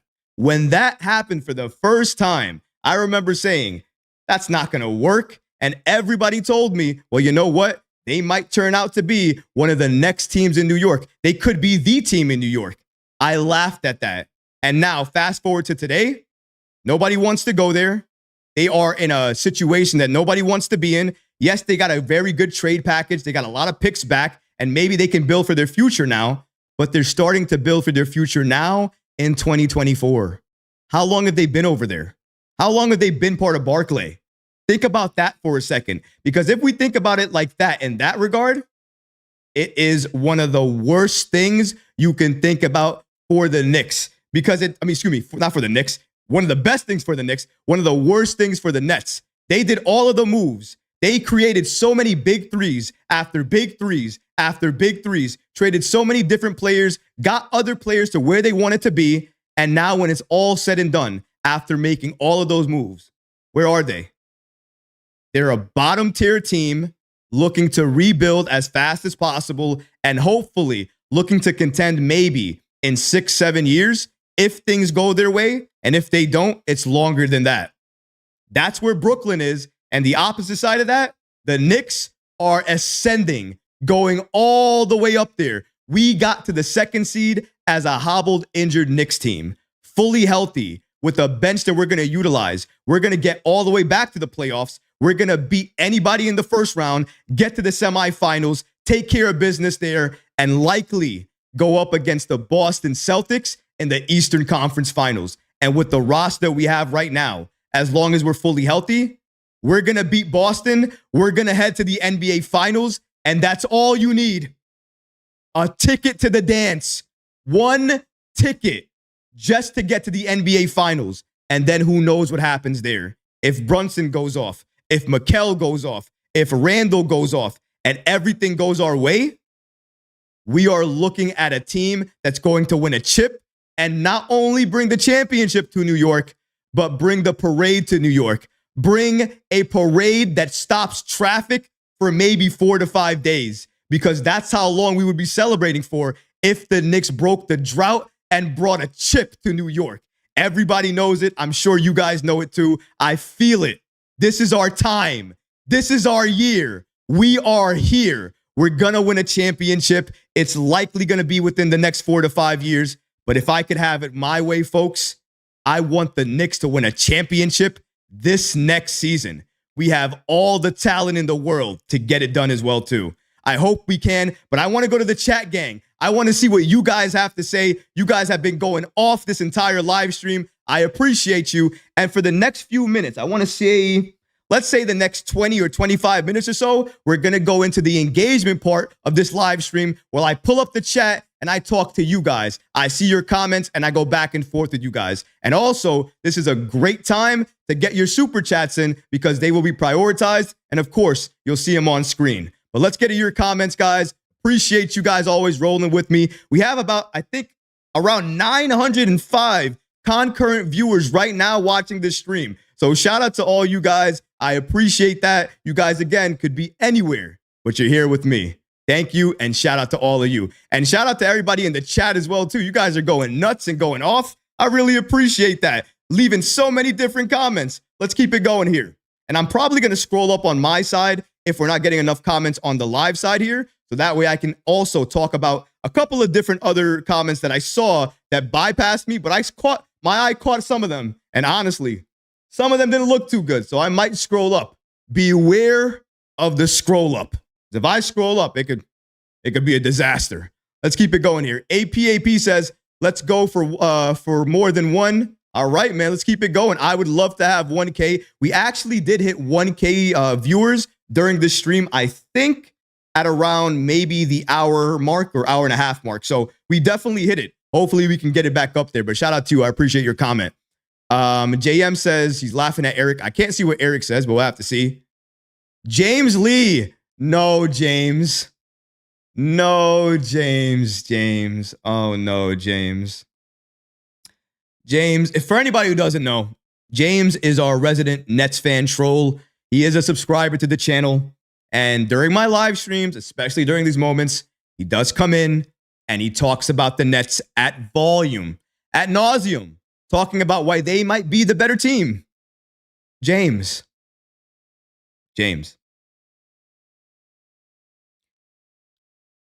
You're not the better team. You never were the better team. You weren't even the better team last year. But now you're even worse. You're a worse team. You're a worse team that's rebuilding. And now you're heading into next season. Do you have an idea what you guys are going to do? Because I think you're a bottom of the barrel team, which is exactly what you want to be, because you want to tank and try to get the best type of picks available to you, whatever picks they may be. And I understand that to an extent, but at the same time, just because you want to tank and you want to try to get those bad picks, it doesn't mean that you're not going to get called out when you're in this chat. You're among almost 800 Knick viewers live. They definitely don't want to hear about Nets stuff or Nets things from you. But I appreciate you either way, and I appreciate you being part of the chat. Long as you keep it civil, we'll keep you in here. But I'm watching you. If you don't, we might have to remove you, James. Let's keep it going. AP says, I'm going to scroll up. I'm going to lose your comment, AP.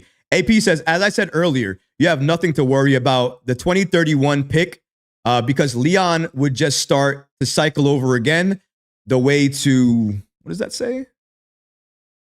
The way that Checkles did in 96. I think I'm saying that right.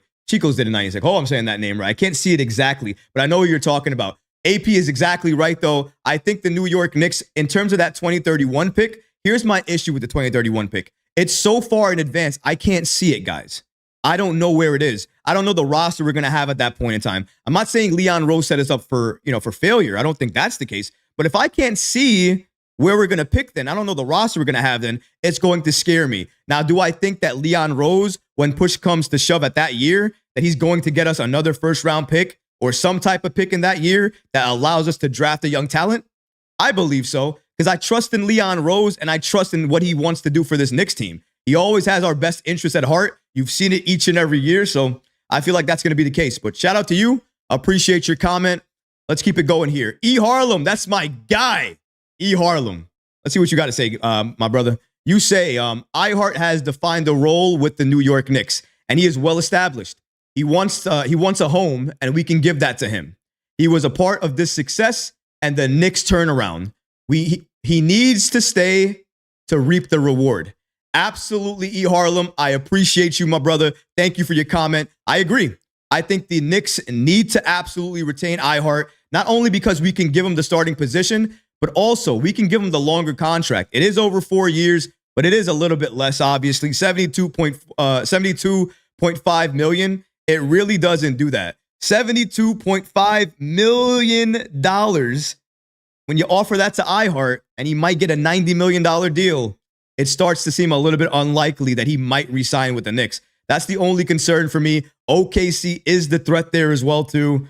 But if we can get away from OKC, let's say OKC gets somebody else and they're not in the running anymore, and there's really nobody else that can offer IHart a significant amount of money, I think it's going to go a long way for the Knicks re-signing him. But I still think they're going to have to give him the max that they can offer him, which is 72.5, in order to get him on this roster and keep him here for the long run. It's the only way, in my opinion. But very good comment, E. Harlem, man. You know, I appreciate you and love your support and always being on this channel.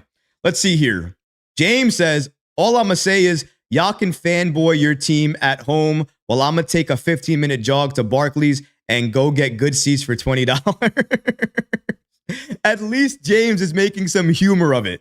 James is at least saying to himself that regardless of where we are, he is going to enjoy the Nets and enjoy watching them for very, very low amounts of money, because there's nothing to watch when you go over there because there's nobody to see. Nobody can really even announce what your starting five is going to be. So, of course, the tickets are going to be cheap. You don't know what you're going to see when you go there. So, of course, they have to be cheap. When you go to the Knicks events, the Knicks games, you're going to pay a premium amount of money because you're going to see a premium event, because we have the stars on our team that make it that way. Jalen, Julius, OG, Mikal, and hopefully Isaiah Hartenstein. But appreciate you guys and appreciate your comments, guys. Let's keep it going. We have some minutes here. I got some time. Let's keep it going. 250 or so. I got about 15 minutes. We can keep the comments rolling. Let's see. Nixon says, I think Randall will be the odd man out if this doesn't work out smoothly and end up as trade bait. Very interesting. So I noticed what you did there, which is why I'm not mad. You didn't say we should trade Randall. You said if it doesn't work out, then potentially Randall could be trade bait. Very good way to respond for that type of comment, because that's that's a little bit more fair. I can understand that one. If Randle doesn't show up, which seems unlikely, he's going to be in a contract year, ladies and gentlemen. He's going to show up. But let's say he doesn't show up and he doesn't do what he needs to do. It's only going to hurt him and his value. It's not like the Knicks are going to pay him a max amount of money if he doesn't show up and do what he needs to do. He can only help himself by making sure he plays extremely well headed into next season. And I think that's I think that's what the Knicks are going to do. The Knicks can recoup and get so much back for him more if they increase his value. Trading him now doesn't really make sense. If they wait and they trade him during the season because it's not working out, you have to tell me what his value is at that point. Because even at that point, even if he's having a great year, I don't think you could justify trading Randle even at that point. So you'd probably have to wait till the postseason, watch him show out, and then after he showed out in the postseason, then maybe you could try to trade him at that point in time because his value would skyrocket if he had an amazing postseason. So those are the type of scenarios I could see, but I'm not talking about Julius Randle trades right now because I'm not thinking it's not going to work. In my head, it is going to work. Mikal, Jalen, Julius, OG, and IHart work. Here's why. Jalen's going to command the ball. That's an absolute. Then you're going to have Julius Randle. He's going to be the number 2 on the team. He's going to command the ball down low in the paint. And then the wings are going to be open. You're going to have OG Anunoby. You're going to have Mikal Bridges. You're going to have Isaiah Hartenstein to clean up the rebounding. He'll be able to pass the ball. He'll be able to get other players open shots. And if you get those players on this team open shots, it's nearly automatic. Bridges, very good. OG Anunoby, very good. Go to your bench. Dante DiVincenzo and Deuce McBride, very good. You can't escape it. Each and everywhere you go, we're going to have players that are going to shoot you out of the gym if you let them do that.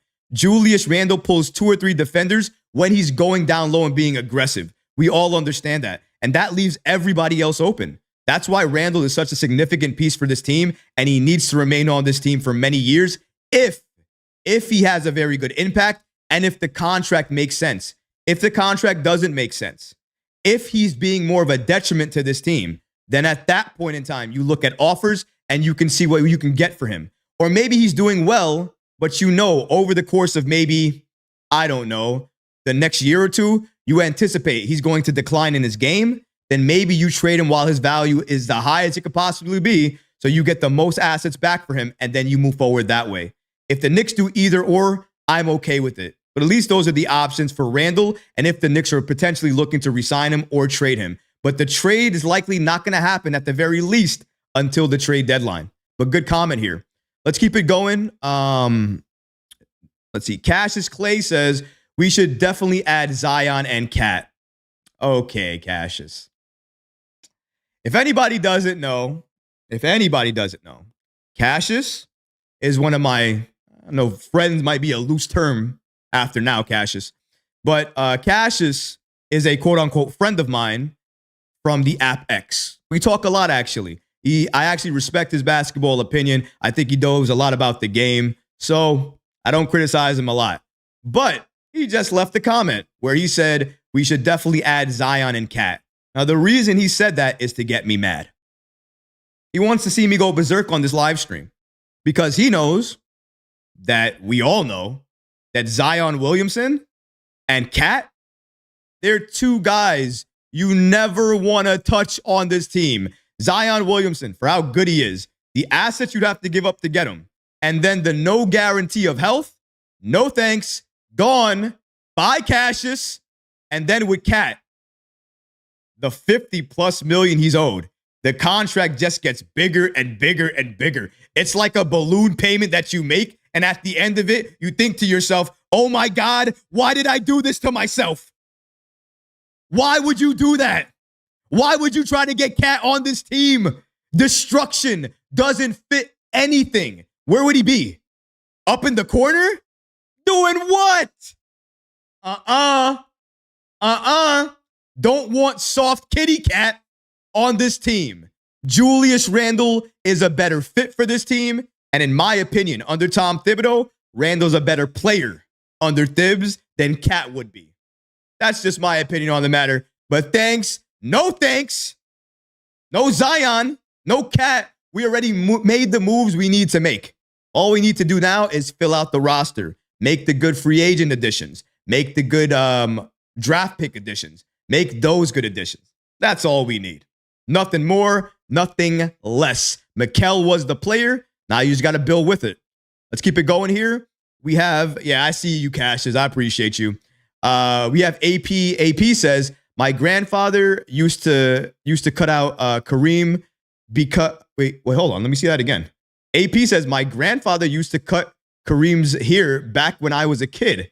That's a true story. My grandfather passed away at 97 3 years ago. First of all, AP, if that's true, my goodness, man. First of all, shout out to you. Shout out to your grandfather. First of all, condolences to him.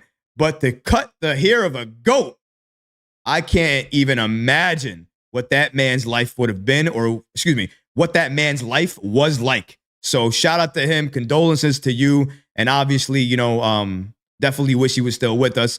But the fact that he was able to do something like that, that's very, very impactful, man. You should be proud of your grandfather and really proud of your entire family. That's amazing. Great story. Can't believe that's a true story, but great story to you, man.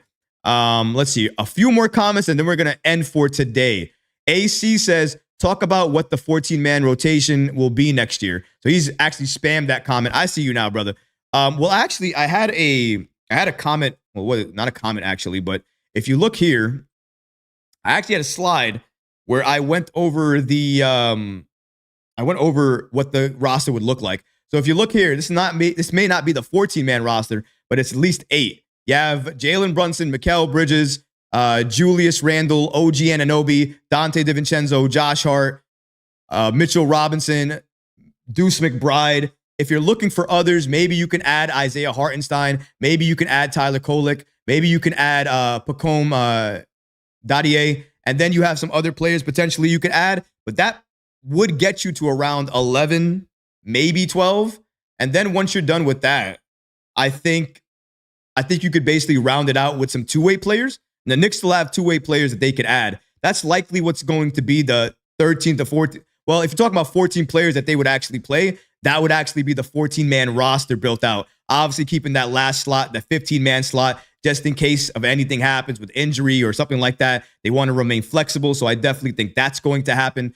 And I also believe that in terms of the 14-man roster, you're probably going to see a more 10-man roster when it comes to the Knicks and Tom Thibodeau. Now, maybe he does 9 because he traditionally only plays 9, but I have a feeling he's going to extend it to 10 just because now on his bench, he has players that he trusts and he knows he can utilize at any point in time. So I think the bench is going to get utilized more. I think the starters are going to be utilized the same exact way they were last season, maybe a little bit different in terms of minutes played. Maybe he reduces them just a little bit because now he has a more healthy bench that he trusts that he can go to in moments where his team needs a little bit of rest. So I think those are things to consider, but I think he plays a 12-man I think he plays a 10-man rotation and we have 14 players on the team. That's just my prediction on the matter, but maybe you guys think different. Maybe you think that the Knicks are actually going to play 11 players or 12 players. If that's the case, leave a comment below because I would really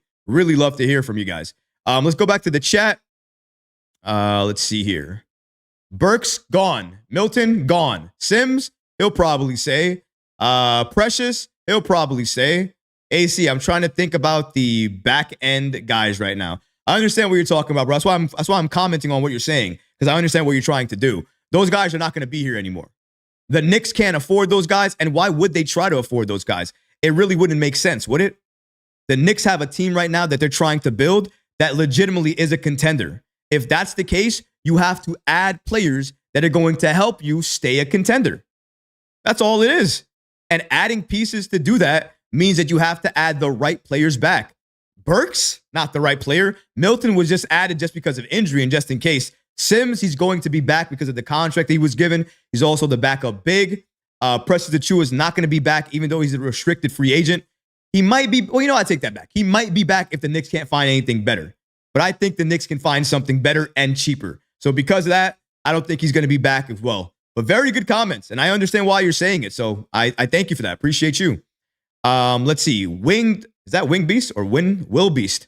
Whatever. W211 Beast. Definitely should expand the rotation and let the young guns emerge. I do want to see it.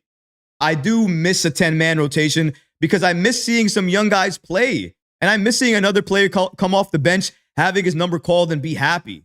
Imagine Tyler Kolek going right into the game as soon as he can as a rookie, and he's the 10th player off the bench. He would love that. I would love that. New York would love to see him, love to see his development, what he can do. I think the Knicks could absolutely get that done. It's all about how they develop this kid and also how he shows out. Summer League is going to be very important for him.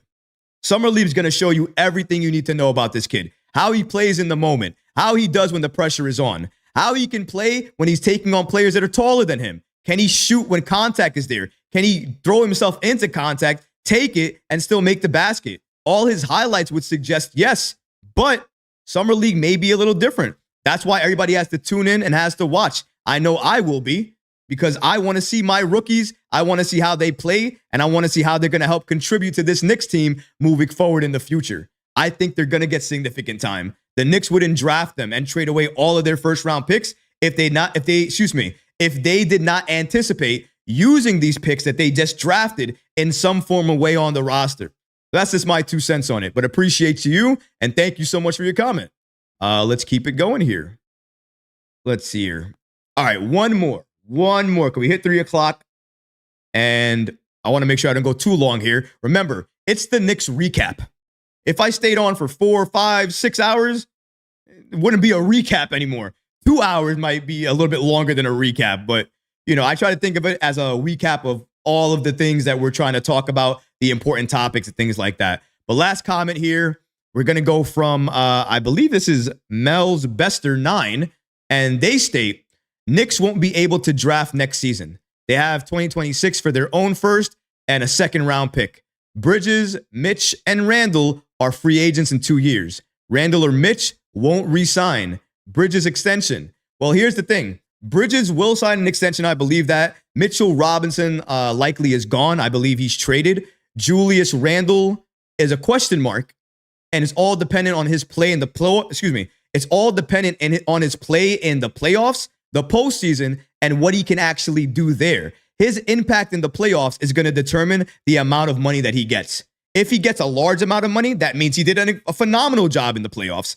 If he didn't do a great job, then he's likely going to get a lower contract amount, and maybe he resigns with the Knicks, maybe he resigns with another club, but that's something to look for. And you also said that the Knicks don't have a pick in 2025. That's incorrect. They don't have a first-round pick in 2025. They did trade for a 2025 second-round pick. I don't know where that is yet or where they're going to pick yet, but they do have draft capital there. And as we just said, Tyler Kolek, he was a second-round pick that could have been a first-round pick. And because of that, he might see some time off the bench. Who's to say that next year that same thing doesn't happen again, and that means the Knicks do draft another rookie in next year's draft? It may not be in the first round, but it's in the second round. It's still something. It's still important. It's still somebody you draft. And maybe that player turns into the next Jalen Brunson or Mitchell Robinson. What I mean by that is somebody who's drafted in the second round, but then goes out, shows out, and becomes a superstar or a very good player in this league. And I think you can say that about Jalen Brunson and, of course, Mitchell Robinson. They've done that respectively because they've been able to play under Tom Thibodeau and get the opportunity, get the green light to do so. It's been very, very impressive. I've been very happy to see what this Knicks team has been doing over the last few seasons. Now, this season, making the addition of Mikal Bridges, re-signing OG Anunoby, likely going to re-sign Isaiah Hartenstein, and then making other quality draft picks for this team that they can come in and play right away. Making other key free agent additions so they can come in and they can play right away. You know we're going to see that. One name to watch, and I'm telling you guys this right now.